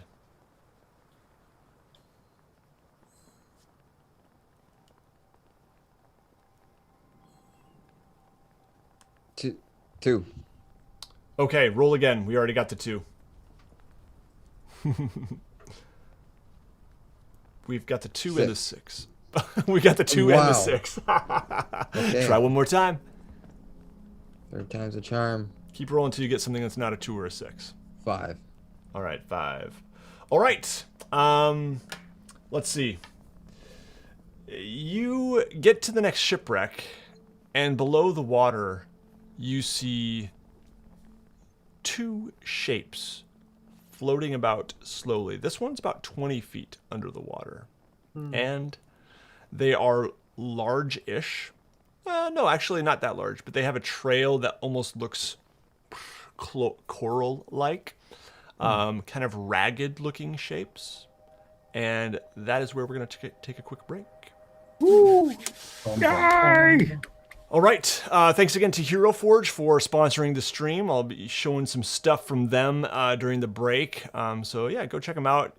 Build some characters. And just anything you envision can be brought to life with Hero Forge. So do it. And we'll be back here in about 5 minutes. So everyone stick around. Yeah.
nope, now I'm not muted. Hello, everybody. Welcome us. I always do that. Welcome back. No, just Nate, stop. Hi, everyone. We're back. It's so good to see you all. Thanks for hanging with us, y'all in the chat. You guys are awesome. And we're going to jump right in here. Before we do that, I do want to give a shout out to Michael's stuff, Dead Aussie Gamer. Links in the video description to his Twitch channel. He streams games on the reg and other stuff. And his YouTube channel down there. So check him out. Good stuff happening. And also Will's Dark Sea Workshop. Oh my goodness. What in the schmoo bubbles are those? Excuse me. Yeah. Lovely D20s there. Are those glowing in the dark, or like right now? They look like they're glowing. Oh, goodness. Oh, how? Those are Wow, those are cool. Yeah. He's been sending me a lot of pictures of like, he's got birthday party dice now that are just like, oh man, they look so cool and colorful and awesome. So go check them out at Dark Sea Workshop on Etsy. There's a link in the video description. And if you use the code down there, you get a discount. Viewers of WASD20. And yeah, Will's really rocking it. And Yeah, Those are Raven watch dice this. Can you there, see Will. those? yeah, I can see see those? him. I see him. Yeah. What Watch do you got? this. Can you see those? Yeah, I see him. Okay, watch. Ow. That's Are you too gonna Um, disappear? Oh. Yeah, there it is. There it is. Whoa. You need to put those on like some sticks and twirl them around at the next dance party you go to. Yeah. For Oh, those real. are huge too. Yeah. Yeah. I can't see now. I had to turn off the monitor. Anyway, good stuff. All right. Let's jump back in here. Our party, now, you guys had just floated over on your ice floe, pushed by an orca whale named Nikos, a gargantuan deep orca, to another shipwreck. This one is about Best 20 whale. feet below the water. There is nothing sticking up above the water on this one. It is all below. And you see a couple of dark shapes fluttering about. And yeah, what would you guys like to do here? Do they look? Are we underwater right now? No, we're not. We're still. Yeah, you're still on the ice floe.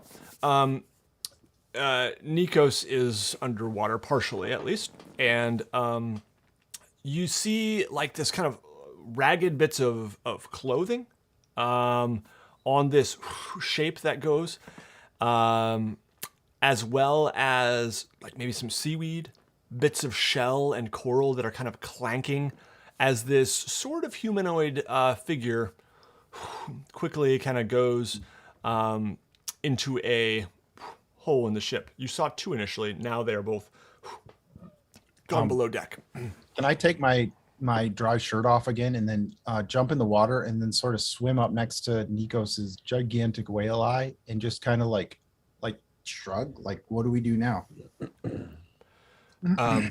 Yes, you can. So real quick, the creature that sort of ducked under the water, did my echolocation detect anything as to what it might have been? No, I mean, you can detect the shape well enough to know that it is humanoid in shape. Arms Yeah. and legs and everything. Arms and legs. 2 arms, 2 legs. Mhm, I would Okay. say you can detect that. But like Okay. stuff is trailing behind it. Yeah, like bits of seaweed and ragged cloth. Okay. Well, we're here to explore. So in Clay's head would probably be a we should investigate, and hopefully it depends. Okay, so Nikos will stop and say to everyone, all right, we have multiple choices here. If we decide to stop every single ship and kind of explore it, then we are probably going to run out of the potion that will give some cold resistance to people. We might need it later on. We may want to use it now. The question is do we want to do deep dives for every single ship we find, or would we want Clay and myself to explore them, and then if there's something worthwhile, we do an excursion? I mean, what would we prefer? This I've only is got what this I live phone for for, an hour. man. We gotta catch them all. And that is a good point. As a bit of a meta, I thought about bringing this up during the break and I didn't, but I will take this opportunity to also say, yeah, if you explore every ship, especially one with an encounter, it'll probably be 3 sessions of ship exploration because there are 8 of them. We've done That 2 is a and lot there are of 8. ships. Yeah. I don't want to make this decision. Perhaps I'm just it'd going be to best follow along with everybody else. I mean, we're here now.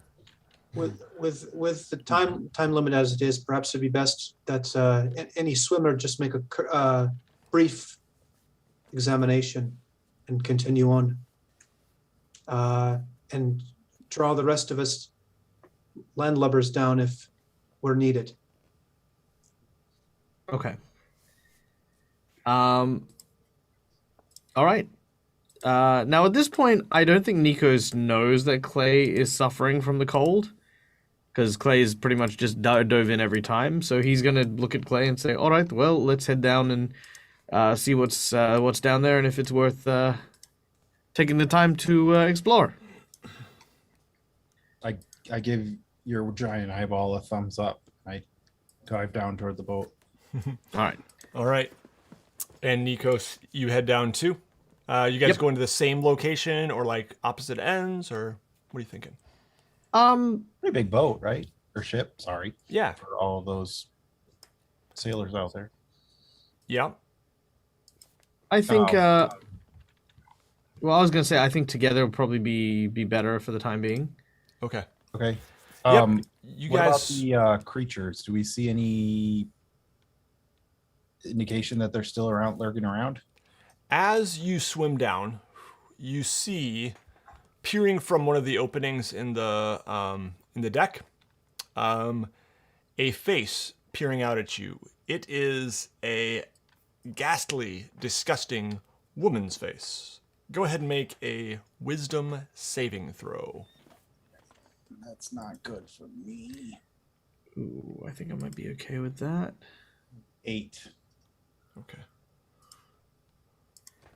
No longer have any inspiration. That's fine.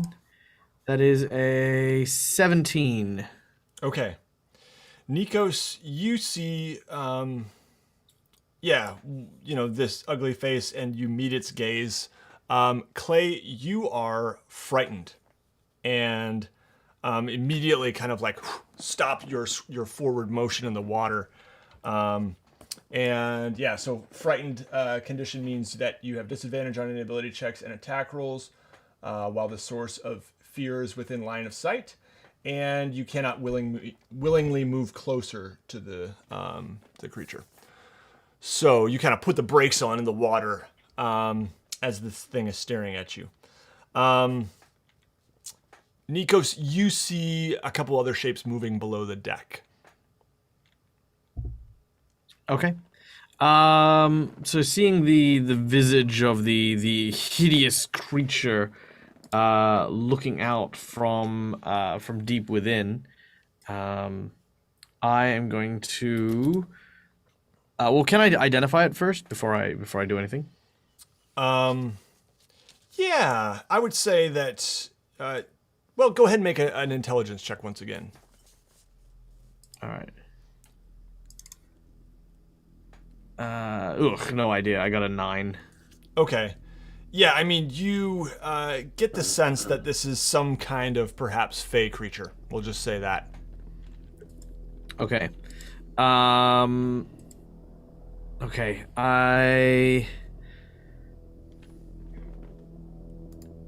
I mean, I'm gonna try and swat at it, but then retreat. Basically, it's kind of like I don't want it to follow us, in a nutshell. Mm-hmm.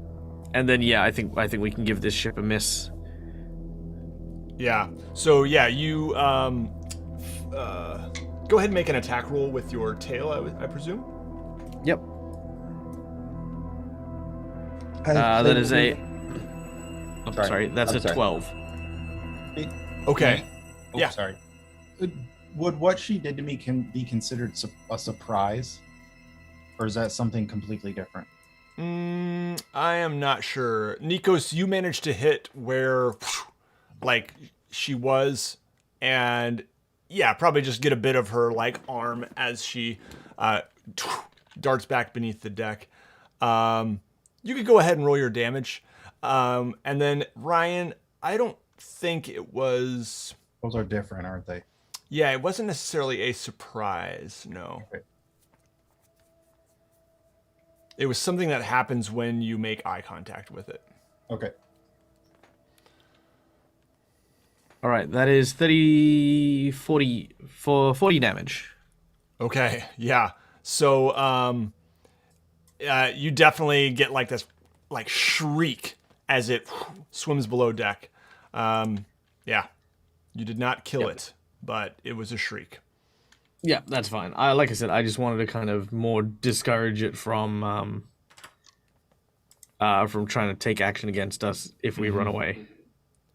Yeah, and yeah. So, are you going to now swim away, back up to the others? Yeah. And Clay, how about you? Yeah, definitely. I'm gonna Okay. Get out of there as fast as I can. Yeah. Let's see. Or how does that work? Do I have to like roll again to see if I'm still frightened, or?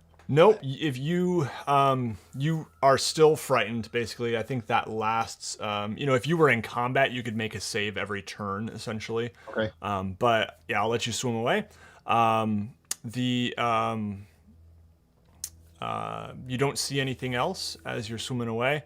And Clay, I'm going to have you go ahead and make a Constitution saving throw once again.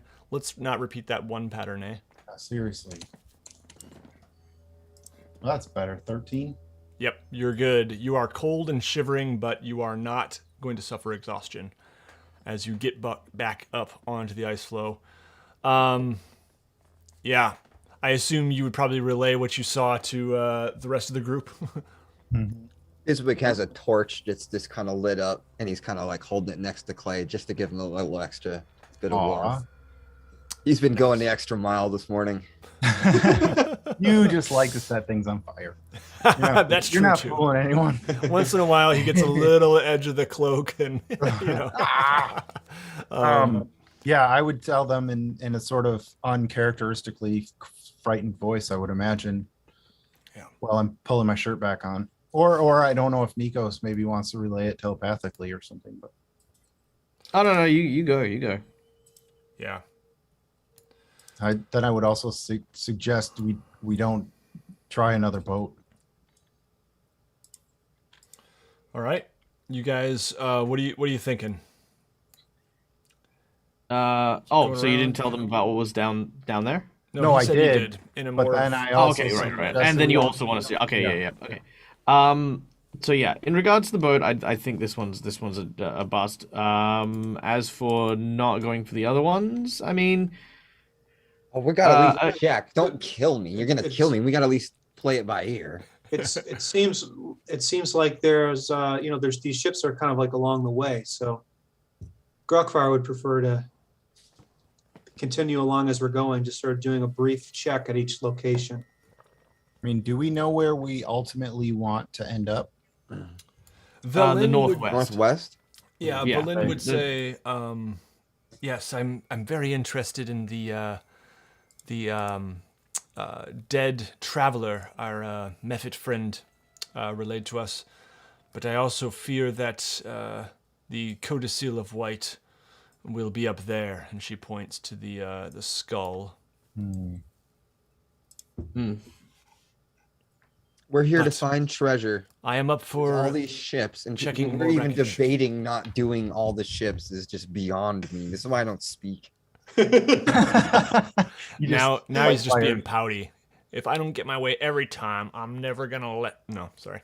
No. But we play a lot of talkie, and here's this big map to have lots of adventure, ship plunging, treasure. Just got 200 gold off of that. You The don't know that. Stinky over here is plugged away. For the time being, I've forgotten about it. I'm a little disconcerted that I got so frightened.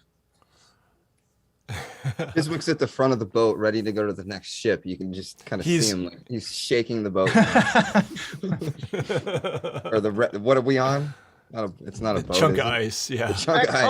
Anyways. Velin says, I would be up for a little bit of further exploration, but it is frigid, so Let's not delay too much. All right. Oh, yeah. Okay, we'll go to the next boat.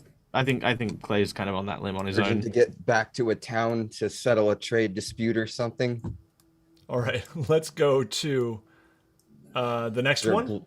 And this time we're going to have Grukvar make our D8 roll. We're looking for anything but a, oh boy, what did we roll last time? 2, 6, and a 5. 2, 5, 6. So if you roll a 2, 5, or 6, roll again. All right. 7. All right. You don't see anything below. The ship is about 15 feet below the water. There is one remainder of mast just sticking up a little bit. What would you like to do?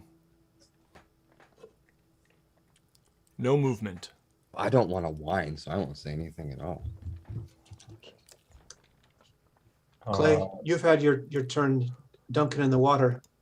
I suppose it's only fair that I give it a try this time. And Grukvar strips down to his long johns. And no, why long? Why stop there? Strips down absolutely naked and jumps in the water and used to kind of, he can kind of arm walk down the mast because he's not as strong of a swimmer as an orca or Clay is. All right. Clay looks down and says, boy, I hope he can hold his breath for when he needs to. All right. Grukvar, you make your way down there, and you see, the first thing you see, just inside, like down the steps into the hold, you see a giant oyster. Oh. Huge oyster, just kind of clinging to Like the steps. Bigger than an average person. Yeah, like as big as you, if you were Okay. like if you were curled in a ball. Okay. How far away is it from me right now? If I'm at the deck of the ship. Probably about 20 feet. Okay. Yep. I am going to pop back up like a bobber and paddle back to the ice floe and report that to the group. Okay. I think the more important thing is, Nikos, as a whale, what did you think when you saw a naked dwarf sliding down? With straight at echolocation, I could see things that no one would believe. There was a moment where I regretted every single choice that I had made since leaving Thay. I even contemplated having not learned to be a wizard for a brief moment. All right. As Grukvar warms himself by the fire before he, puts his clothes and armor and stuff back on, he says, "There's a giant clam down there, but I'm afraid I'm not much help from this point forward." Fizwick takes off his belt and he puts it onto Grukvar so he can go down there and maybe like wrap it around the clam and we can pull it back up. Clay, very out of character, looking at Grukvar, elbows Fizwick and says, "Well, at least there's something giant down there." Hello. And on that note, Grukvar, go ahead and make a Constitution saving throw Okay. to see how much. This is against shrinkage there is. this is against the burn damage. 12. I was in the Yeah, pool. you're good. You're good. All right. Oh, how big is the if I look down, how big is the actual clam? Yeah, I mean it's as big as a human curled up in a ball, essentially. Oh, I go down, I just open my mouth, I scoop it up, and I spit it on the ice floor. It's still gargantuan. Oyster on the ice floe. What would you guys like to do? Sorry. See if you can pry your axe in there. Open it up. And I'm gonna start moving the ice float so we're not losing time on the clam. I'm just gonna move to the next, because they can do that on the move as well. Yeah, is the clam is there anything unique about the clam other than it's large? Oyster? It is just a huge oyster. Nothing unusual about it. Okay. Fizwick kind of knocks on it. Well, still nude, Grukvar climbs on top of it and starts pulling on one end of it and says, "Some of you help me with this." I'll help you with it, but you get down first. I don't want to stare at that while I'm prying this thing open. I Fizwick refuse. climbs up to the top, and he's on the top of the clam, and he just like water just spits out right across his face and washes his face paint off of his. Nice, I love it. Yeah. Yeah, so I guess I will stick an edge of one of my axes in where I can, if I can. Mm-hmm. And then can you consider whatever I'm doing as like a help action to Clay? Yeah, sure. So Clay, go ahead and make a a strength check, and you can roll with it advantage because Grukvar is helping you. Okay.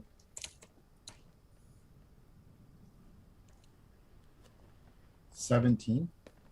You managed to pry it open. Now I need you to roll a d20. Just unmodified, straight up d20. 17.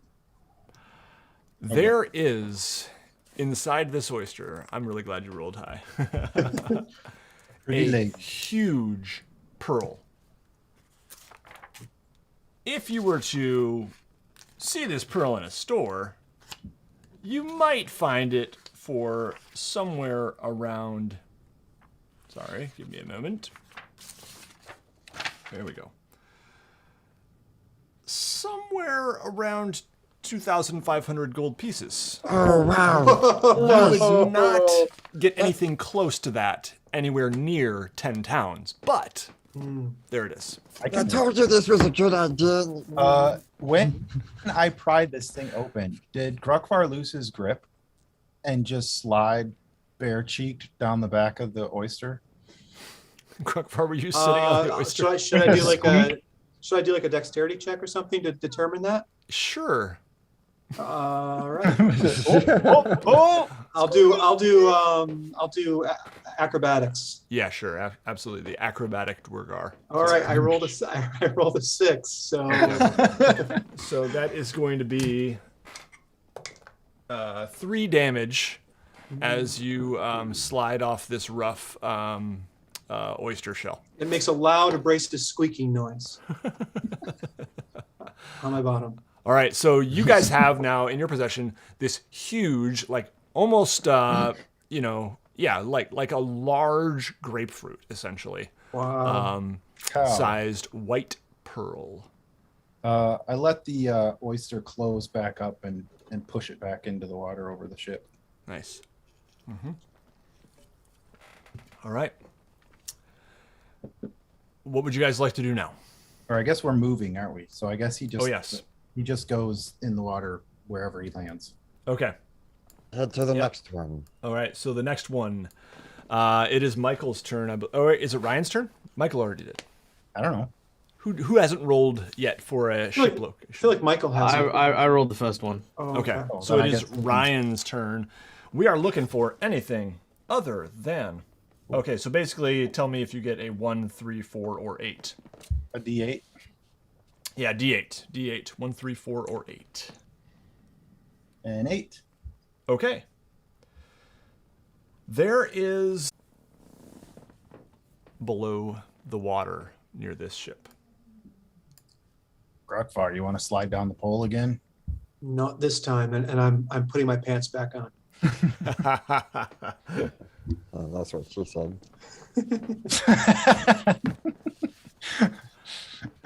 That was in character. That was Fizwick. So yeah, if there's nothing under there, I'll slip back into the water next to Nikos again, Okay. and then just like motion, down, and then shrug, see if that's acceptable. Yeah, you don't see anything, on the deck of the ship. Yeah, so you're gonna head down to the deck. Yeah, I'm kind of assuming that Nikos would want to come with maybe. So Okay, I just pause for a moment to see if he's gonna come as well. Nikos, you're gonna swim down to yeah. the deck too. Yeah, absolutely. All right, Yeah, you don't see anything. You see that the hold is, fairly ruined. There's no more door on the cabin either, so you could go into the hold, into the cabin. Either one of those are available. You don't see any movement at all. Are there windows into any of those areas? Sure. Yeah, there are some windows in the side of the ship that could, and also the cabin. Okay. If we do a quick once around, do we see anything in any of those windows, or is it? Go ahead and make a perception check for me. And Nikos can make one too. All right. 18.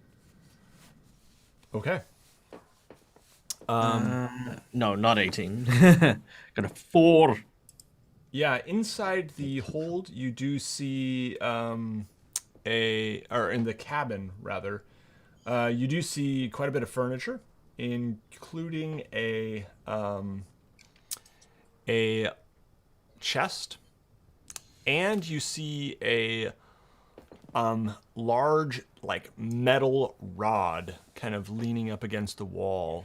I'm gonna point into the window and make a treasure chest motion. Well, actually, I can probably talk to you, right?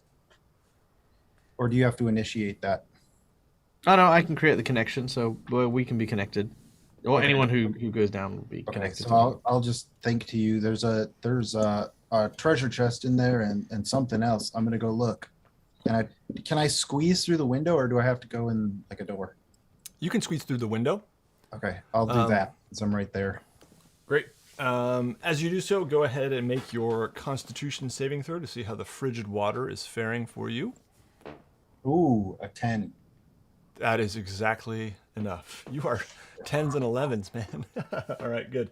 All right, so you're cold, but you make your way in. Yeah, the chest is heavy, but you can kind of drag it only because will it fit back through the window? Yep, it will fit back through the window. Can I I'll shove it out the window and then go look at the rod. Okay. Yep. So Nikos, you see this chest kind of floating towards you out of the window of the cabin.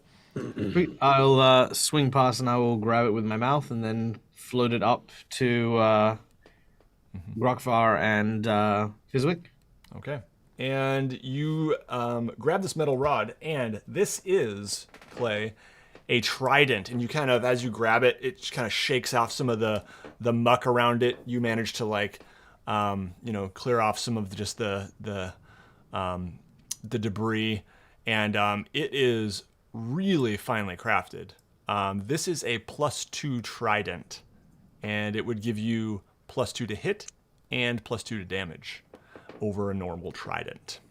Okay. I just for now sling it in what was my spear, whatever they're called, on my back, because I left my spear on the other boat stuck through a zombie. And swim. Well, do I see anything else in here? Nope, nothing of note. Some old chairs and nothing much really. Okay, so I'll swim back through the window if I can still fit, and then back up to the ice float. Yep, excellent. All right, so as you emerge, the trident is just absolutely beautiful. It has, in the corners of where it kind of goes up, it has these little nautilus shells kind of carved into the metal, giving it sort of this rounded edge before it comes up into these two very pointy spikes. In the middle as well, it's got a spike like that. And then it has a symbol of a moon in the middle. So moon in the middle, 2 nautilus shells, and just other kind of beautiful engravings and designs. And it shines as soon as you get it out of the water, like nothing you've ever seen. Is it gold? If you want it to be. Is it made out of cotton candy? I don't know. I mean, I imagine it's not gold metal, but yeah, it is. It could be golden colored. It is, yeah, it's gonna be a good weapon for one of you if you decide to use it. The chest. It is huge and heavy. I will say there's a really beefy looking lock on this thing. Fizwick cracks his knuckles. And he gets started. All right. Fizwick, go ahead and make your dexterity or sleight of hand.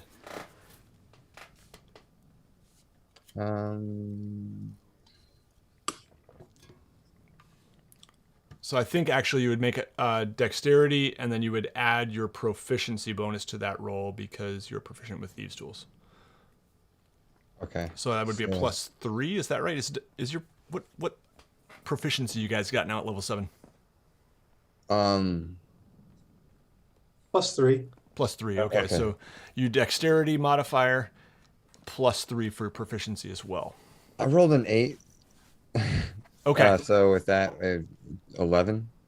Yeah, not quite enough to get it open. I'll let you try again in a little while. But yeah, you're working on this as the ice flow continues. You're just kind of, and Fizwick is kind of cursing as he keeps on trying this lock. While he's working on that, what do you guys want to do? So a trident is a martial weapon, correct? Yes. So is anybody proficient with martial weapons? I can use them. I don't know that I'm I am. You are, as a barbarian, you are. Yeah. Yeah. So is anybody else who wants the trident? Man, it's just proficient. If you can use that and you found it, like it was meant to be yours. Every time I hold it, I hear Disney songs playing in my head.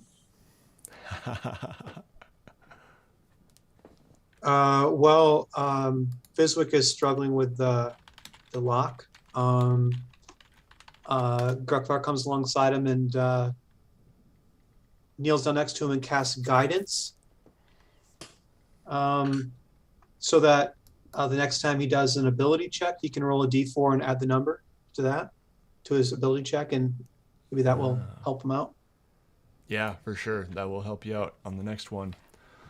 All right. Do you guys want to continue searching the wreckage? I'm ready to go to the next location. Yep, likewise. If my echolocation doesn't pick anything up, I think, we'll probably head to the next one.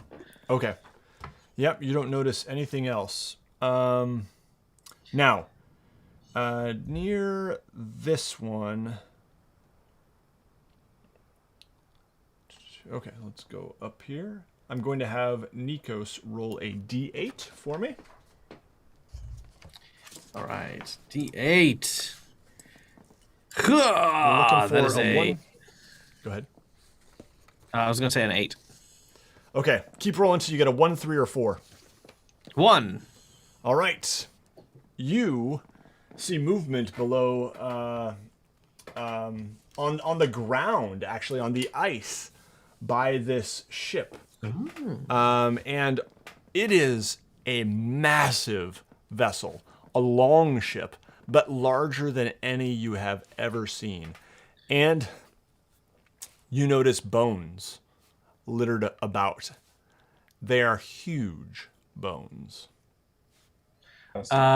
Just to build some scope. So the this boat is pulled up along the ice. Is this underwater? Okay. And yeah, there are like 2 portions of mast that are still sticking up. Basically around most of this water all around you guys is roughly like 30 to 60 feet deep. And then there's like an ice shelf, essentially. Okay. So it's basically the ship is creating a barricade to get to the next area. Not necessarily. No? Oh, I see what you're saying. There is a lot of ice. I just noticed here. Because if you're describing it as wedged in, that's why I was like. Yeah. So it is under the water, and it looks like a bunch of ice flows have kind of like, been pushed up to it over time, kind of blocking it in. Yep. Okay, and as for the bones, you're saying that there's bones on the ship itself, like just littered about? On the ship and on the ice below. Okay. Well, Nikos loves a murder mystery. This seems like a really interesting, like, what the hell could have happened here? But at the same time, Nikos is also like, they're gonna wake up and they're gonna be skeletons or some crap. So I've seen this before. yeah. So I'm gonna risk this. I'm gonna try this for this particular one because I feel like now we're in like because Fizwick hasn't had a chance to go exploring and stuff like that because obviously ice is cold and crap. So here's what I'm gonna do. I'm gonna leave the ice floe here, and what I'd like to do is this ship, is the anchor intact at all? If you want it to be. I would love it to be.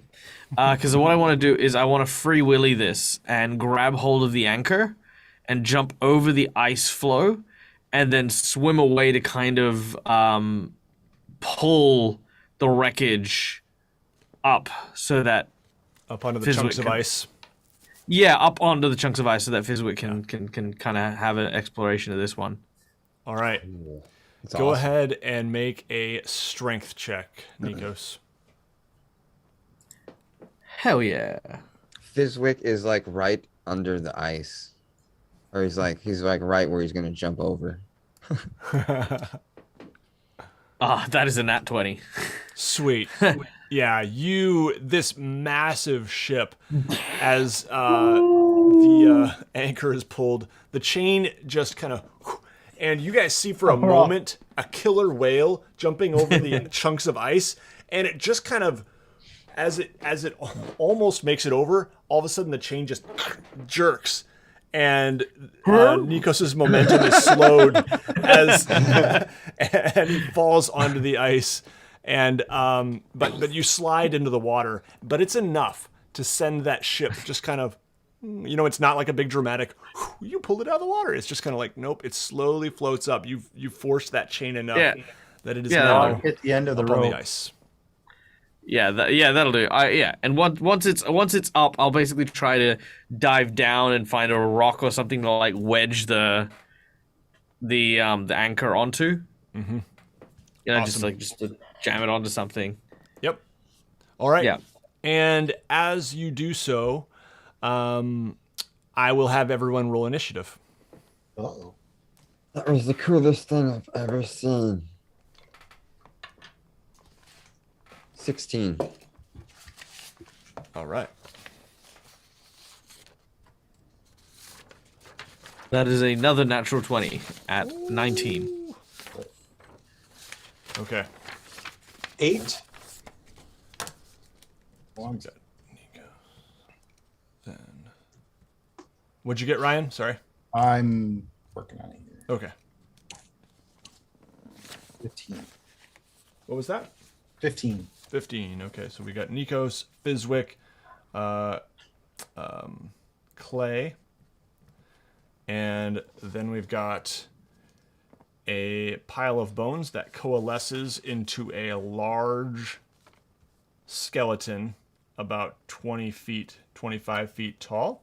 Whoa. That will go after Clay. And then we will have Gruckvar. So, bones go clattering everywhere onto the ice. But there is one relatively intact pile of bones that just kind of sits up on the deck of the ship. And this is a large, and I'll pull up on the map here, what appears to be a frost giant skeleton. Nope, that's not it. Where'd it go? Okay. Let's make this big enough to see it a moment. There we go. So that's what it looks like. Just bearded, rusty armor. And it picks up one of the anchors to the ship that was still on the deck, we'll say. And it is wielding this anchor as a weapon. and it is coming for you. So let's go ahead and do this. I am going to zoom way in here, and we're just going to kind of mostly kind of theater of the mind this thing. We're not going to worry too much about it, but let's get you guys' tokens on here now.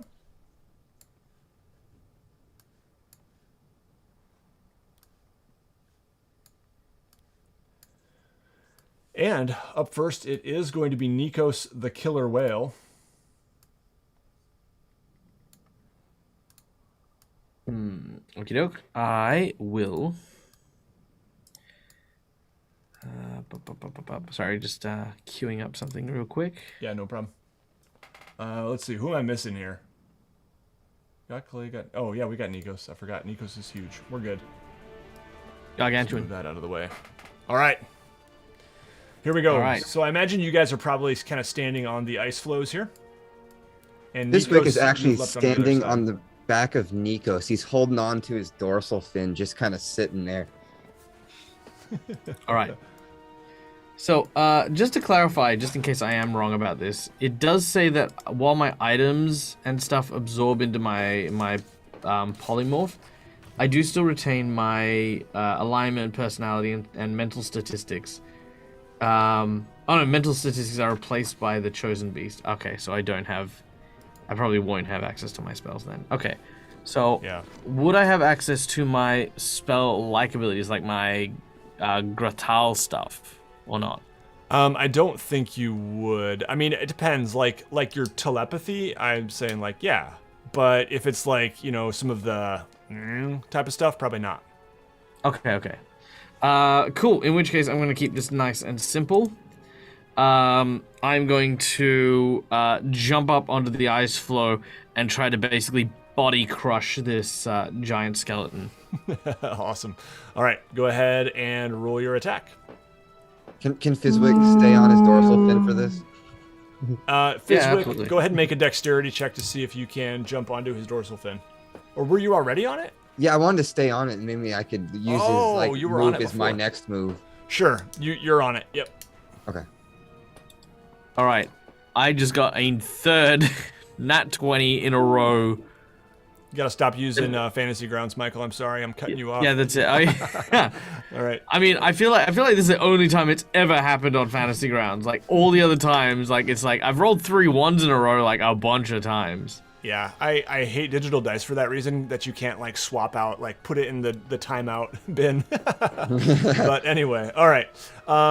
Awesome. So go ahead and roll your damage on this frost giant skeleton. And yeah, you guys can kind of guess that this is a frost giant longship that seems to have crashed here. All right. So with that, plus 14 is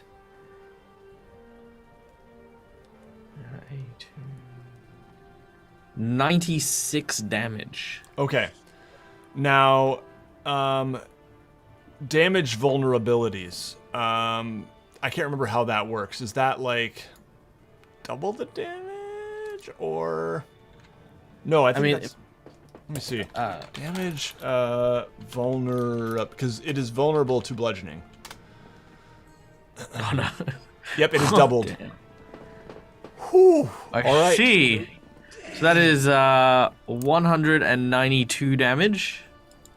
Oh my god. Bones. Boom! Bones go flying everywhere.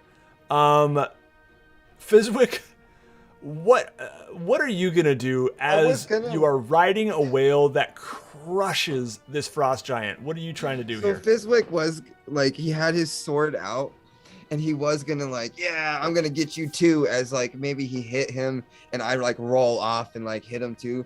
But no, at this point, Fizwick has now gone from stabbing to holding on to the dorsal fin as hard as he can, and even with his legs, and just closes his eyes as it just plows straight through this giant skeleton body. Yeah. And as you do so, you're kind of gripping the dorsal fin with your rapier in one hand, and you all of a sudden see that the helm of the frost giant kind of flying towards you, and you just kind of poke your rapier up enough just to like kind of catch it on your rapier. This huge helmet, and you're just like holding on to the dorsal fin there. And Nikos, you're kind of like sliding slowly off the front of the ship into the water and ice in front here, and that Clay is had the his end of that axe. combat. Clay had his axe. And he was like, oh, and then he saw it happen. He goes, Just this poof of bone. just Wow. such a disappointed barbarian you've created. I'll be honest, guys. I was gonna fudge the numbers, but when you roll 196, like, no, I can't fudge that. You guys will see straight through me. Like, it was 102 hit points. If you did 120, I was gonna just go, yeah, it's still up, so that someone else could get a hit. But no. Well, I mean, look, to be fair, I I took longer to find music for that scene than I did to kill it. And two, I was actually I didn't even think about the vulnerability, like the whale, like hitting it like with the whale and getting that critical hit definitely makes a thing. And I'm gonna petition this as a player, right? Because ultimately I'm not here for like big vibes and feels for like crit hits and stuff like that. So I would be more than happy to sort of dial the crit back, and just for the purposes of an enjoyable fight versus No, that worked out. That was so No. Guardians of the I think Galaxy. we need to go with I was just saying I'm willing to do that. I'm willing to do that because I love you guys, and I want everyone. Also, to have I feel like That we're was all in the awesome. splash zone, so just ice cold water just goes boosh. Yeah, everywhere. and bones, and We're all bones. just so freaking everywhere. Large bones. No, I agree. Like, if that's a normal thing, like, I appreciate that, Michael. But like, no, once in a while we can have a one-hit kill on a frost giant because it was quadruple damage essentially. Yeah. You roll your damage, Yeah. you crit, you double it. Vulnerability, you quadruple it. Like, yeah, let's just go with that. Okay, that was Well, that was really cool. I'm not gonna lie, it was so cool. Freaking kill a whale, just like I've never killed a frost giant with a killer whale before, but here we go. Yes, but did you come down belly first on the mast of that thing? Well, I kind of imagined it like going like a torpedo, but then like he sort of arcs his way up just to sort of like, like soften it and just sort of roll like a crunch. You know what I mean? As he just sort of and just explodes. That's gonna top a lot of. This one time I killed a. Yeah, that's Stories. gonna be an epic, an epic D&D memory forever there for me. One So time I thank you. belly flopped on a frost giant skeleton. Yeah, that was really cool. One That shot was at so it. cool. Okay, so. If McKinley's in chat, just saying. That's a great photo op opportunity. Yeah, it is. All right. Well, there are no more bones moving. We'll just say that. Yeah, the skeleton didn't get to use its. Well, no, I won't say all the things that it didn't get to do. It is. It doesn't require sleep. I'll say that, but it is sleeping sweetly forever now. So. The ship is sitting there propped up on the ice floes. Would you guys like to explore it? Yeah. Well, we kind of got to now. Okay. Aboard the ship, you managed to find a large and very nice suit of armor, giant-sized. But it would definitely be worth some money if you could get it off of here. Question about this whole gianting thing that Druckfar can do for other people. Like, if I or he or whoever were to giant themselves, put on the armor, and then shrink themselves, would the armor shrink with them, or would it be like? I don't think so. Oversized. My understand, I don't think we can have it both ways. Is basically what I say to that. You know what I mean? If your armor, if your normal armor can kind of like grow with you as you enlarge, then I would say that's the way we've been playing it. I don't think it can go the other way. What if you drop the item and both of you try to pick it up at the same time? Come on, guys. Diablo duping joke. Oh, yeah, I'm yeah, old. gotcha. I'm old. 40. That's what we were talking about before the game. You're 39. Oh, I'm working on it. Yeah, you're almost there. All right. So the yeah, no, I mean it's something that is finely crafted, but would not be wearable. In addition, you find just a bunch of other bits and baubles, gems and treasure worth another 500 gold pieces total. Useful Pete's. Silver, other stuff like that, but we'll just say a total of 500 gold pieces is the worth. Keeping track of what we found so far, just in case anybody else may or may not be as well. Yeah, it might be best just to have one person add it to their official record as the. I've been writing it down, but also I could just submit it as like a Google sheet or whatever, and then people could look over it. However, whatever's easiest. Just yeah, Clay, just do you want to add record. that bit to your? I'll do that. Okay. Yeah. Grokvar, you are? Okay. Yep, I'm writing it down. All right. So that's fine. Yeah. Other than that, not much of note on this ship. A lot of giant-sized things that wouldn't be super useful to you, but there's that one suit of armor that does look rather valuable that would probably fetch a few thousand gold pieces if you could get it. I'm sorry, not a few thousand, a few hundred gold pieces if you could get it off this island somehow. But, yeah. Clay, Fizz, you want to give me a hand and lift this and bring it back to the ice floe? Yeah, Fizwick helps him kind of gather what he can. I will. Okay. And then we kind of just hide it in the snow, I'm assuming. Just Well, let's do that. Let's pile some snow on top of it. yeah. Nice. All right. What would you guys like to do? Fizwick starts paddling to the next one with some wood he's found. Keep it rolling. All right. Yep.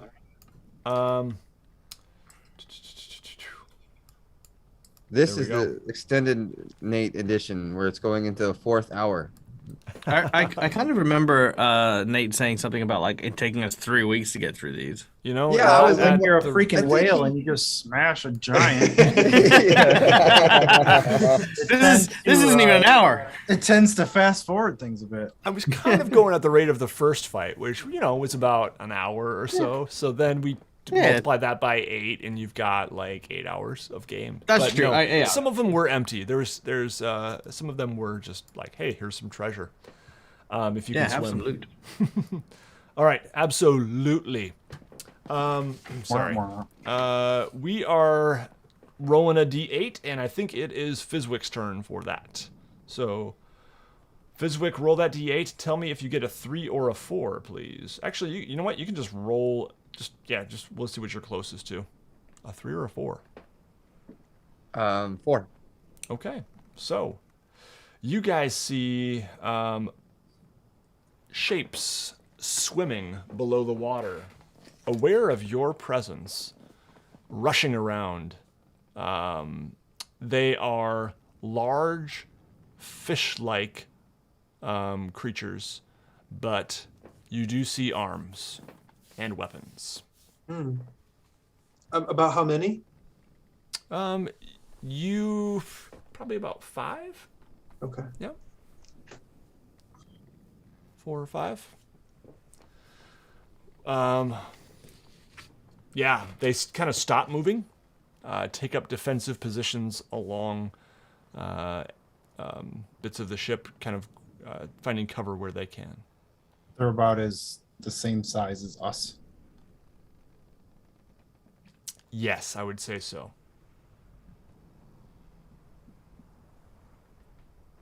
What would you guys like to do?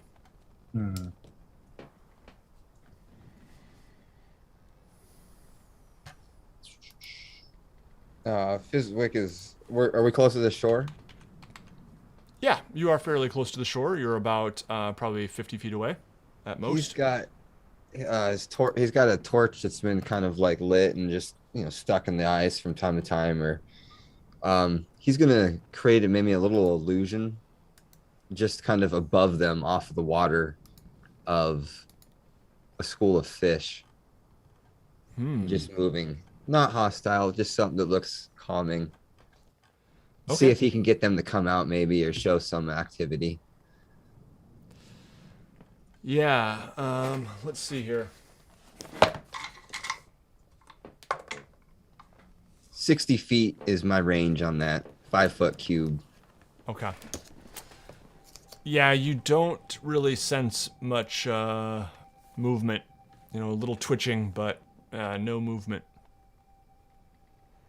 Your Kinda fish like my just kind fish? of swim past. But it was cool though. Sure was. I mean, I guess I'll at least slide off the edge of the ice float and poke my head under and see what happens. Mm-hmm. You, Nikos, you're there already, right? You're underwater and kind of face to face with whatever's down there. yeah, I would say Nikos would probably be able to see what is going on here. I thought I had a picture here. Give me a moment. Huh, I guess I don't. Oh yeah, that was the method that I had a picture of. Okay, let me get a picture here of what Nikos sees. Oh, there's that Fizwick art I was going to show later. Sorry. Spoilers. You see another method. See the same Mephit. How'd you get down here? I'm fast. There we go. We'll just shove that one to the side. All right. Ooh. So, that is essentially what you see. Do you fear death?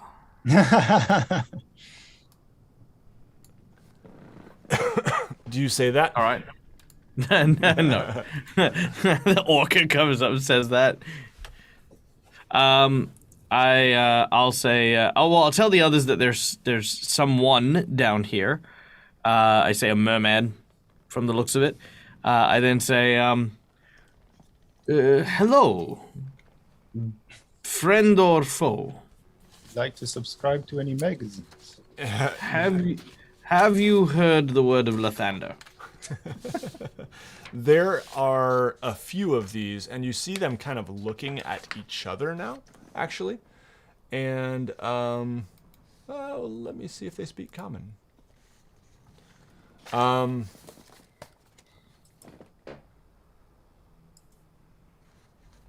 Sorry, I don't have the full stat block with everything here, so now I gotta pull that up.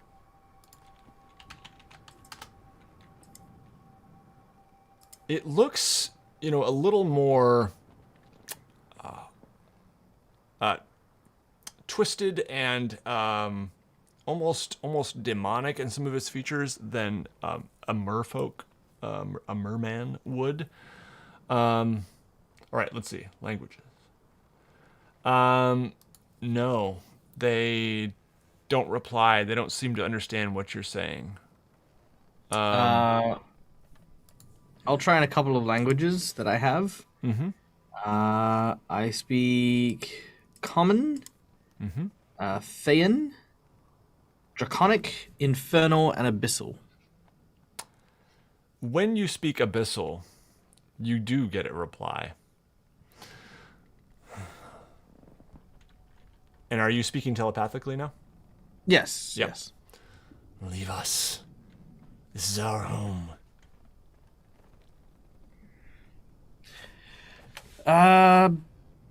Sure. We seek not to disrupt you or your kin. If you allow us to pass, we can be on our way.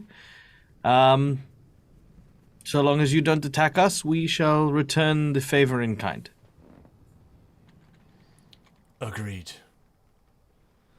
We will let you pass.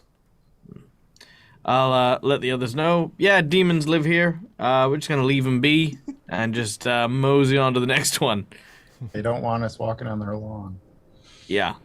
All right, and I will grab the ice flow and I will veer us past the the demons here. There's probably something good down there. Velin tells you. We don't want to ask him anything, or Well, he did. Well, I mean, look, they're demons. You got So anything in good in there? Nikos's he's pretty mind, friendly.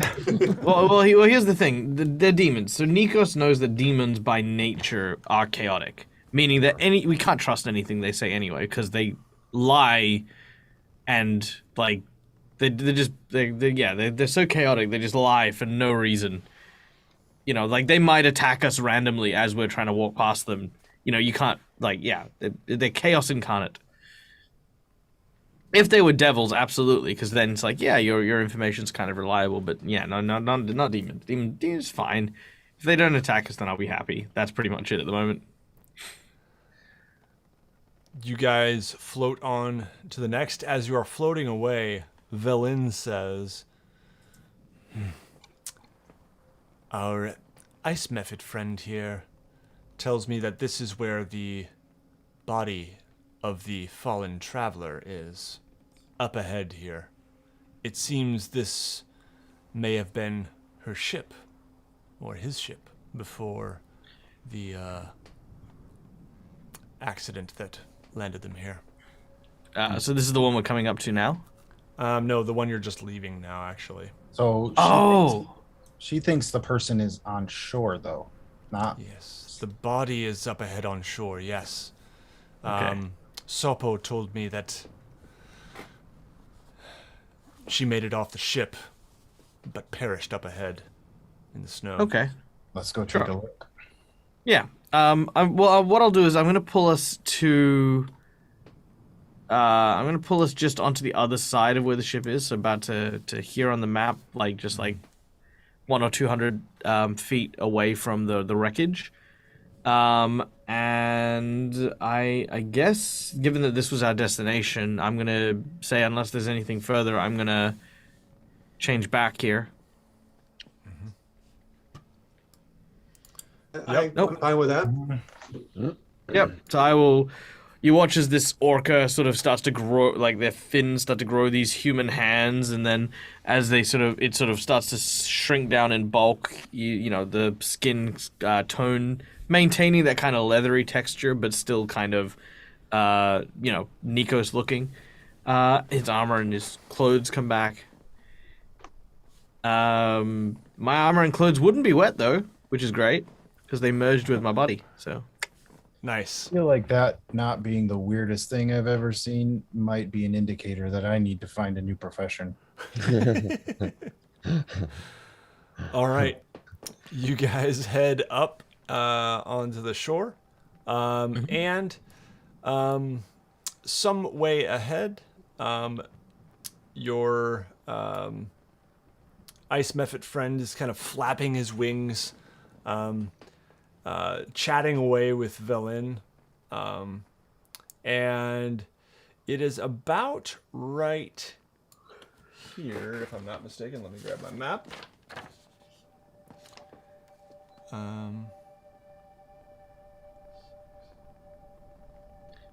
Oh, do I have the wrong place? Nate. Sorry, guys, I gotta pull out my key. Just turn the whole map. Well, I was gonna say, if it's gonna be down that way, could I have moved the ice flow like over, like closer to where we would have been otherwise? Yes. Just turn the map 90 degrees clockwise and. Yeah, because I thought you said the northwest, so I thought it was Oh, the no. next. Yeah, no, we're right.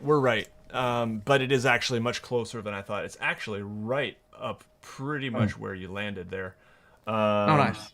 Right here. So, and that is where we landed, right? Previously? Yes. Well, I would have landed on the other side of it, so Yeah. it's like 400 feet away from it. Yep. At this point, half buried in snow near the edge of the bluff is a humanoid corpse, clad in cold weather clothing. Clutched in one of its hands is an orb made of smoky gray quartz. A white weasel bursts from the snow near the corpse and stares at you with beady eyes. A voice rings out. "Ye gods! I was afraid no one would find us. The sound is not coming from the weasel. It's coming from the orb. Velin immediately falls to her knees and says, Professor, that means this must be Nass. She stole it from me.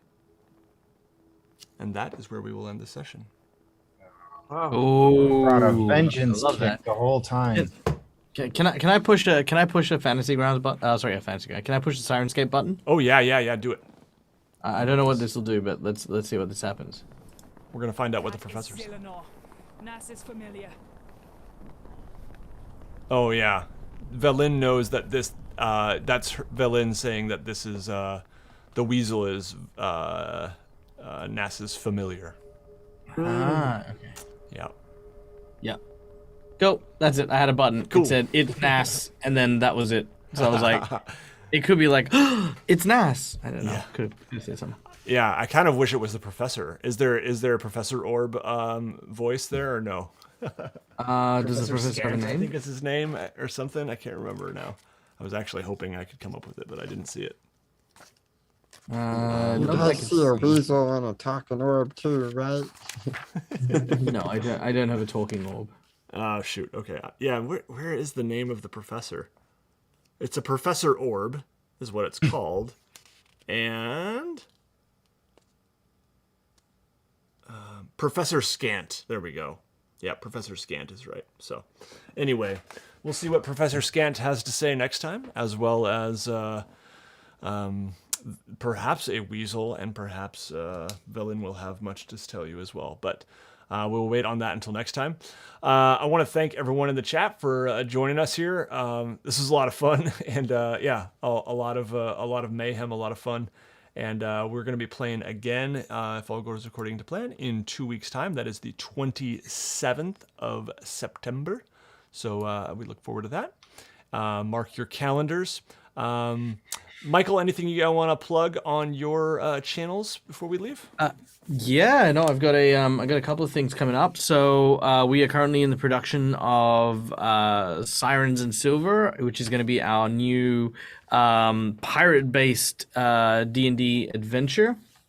So that is coming up, and I'm currently learning and trying to become more proficient with Tailspire, so that we might be able to do that. Because as some of you may know, Hero Forge is integrating with Tailspire, so you'll be able to use the models that you can make on the browser in that program. So I'm currently in the process of learning how to make all that happen, which is going to be a lot of fun. If you want to see it in play, then that's what we're going to be doing. In addition, next month on the 10th, well, 9th for the Americans, 10th for the Australians of October, I'm going to be doing a fundraiser on my on the Dreaded GM's channel. So there'll be a lot of really cool events. I will be getting to play with Dingo Doodle and Felix from the animated channel, as well as a whole bunch of assorted celebrities are going to come out and play. We've got D20 Deathmatch, where people are going to be making D&D characters and fighting in an arena. It's going to be it's going to be a blast. It's going to be amazing. So yeah, save the date, 9th and 10th of October.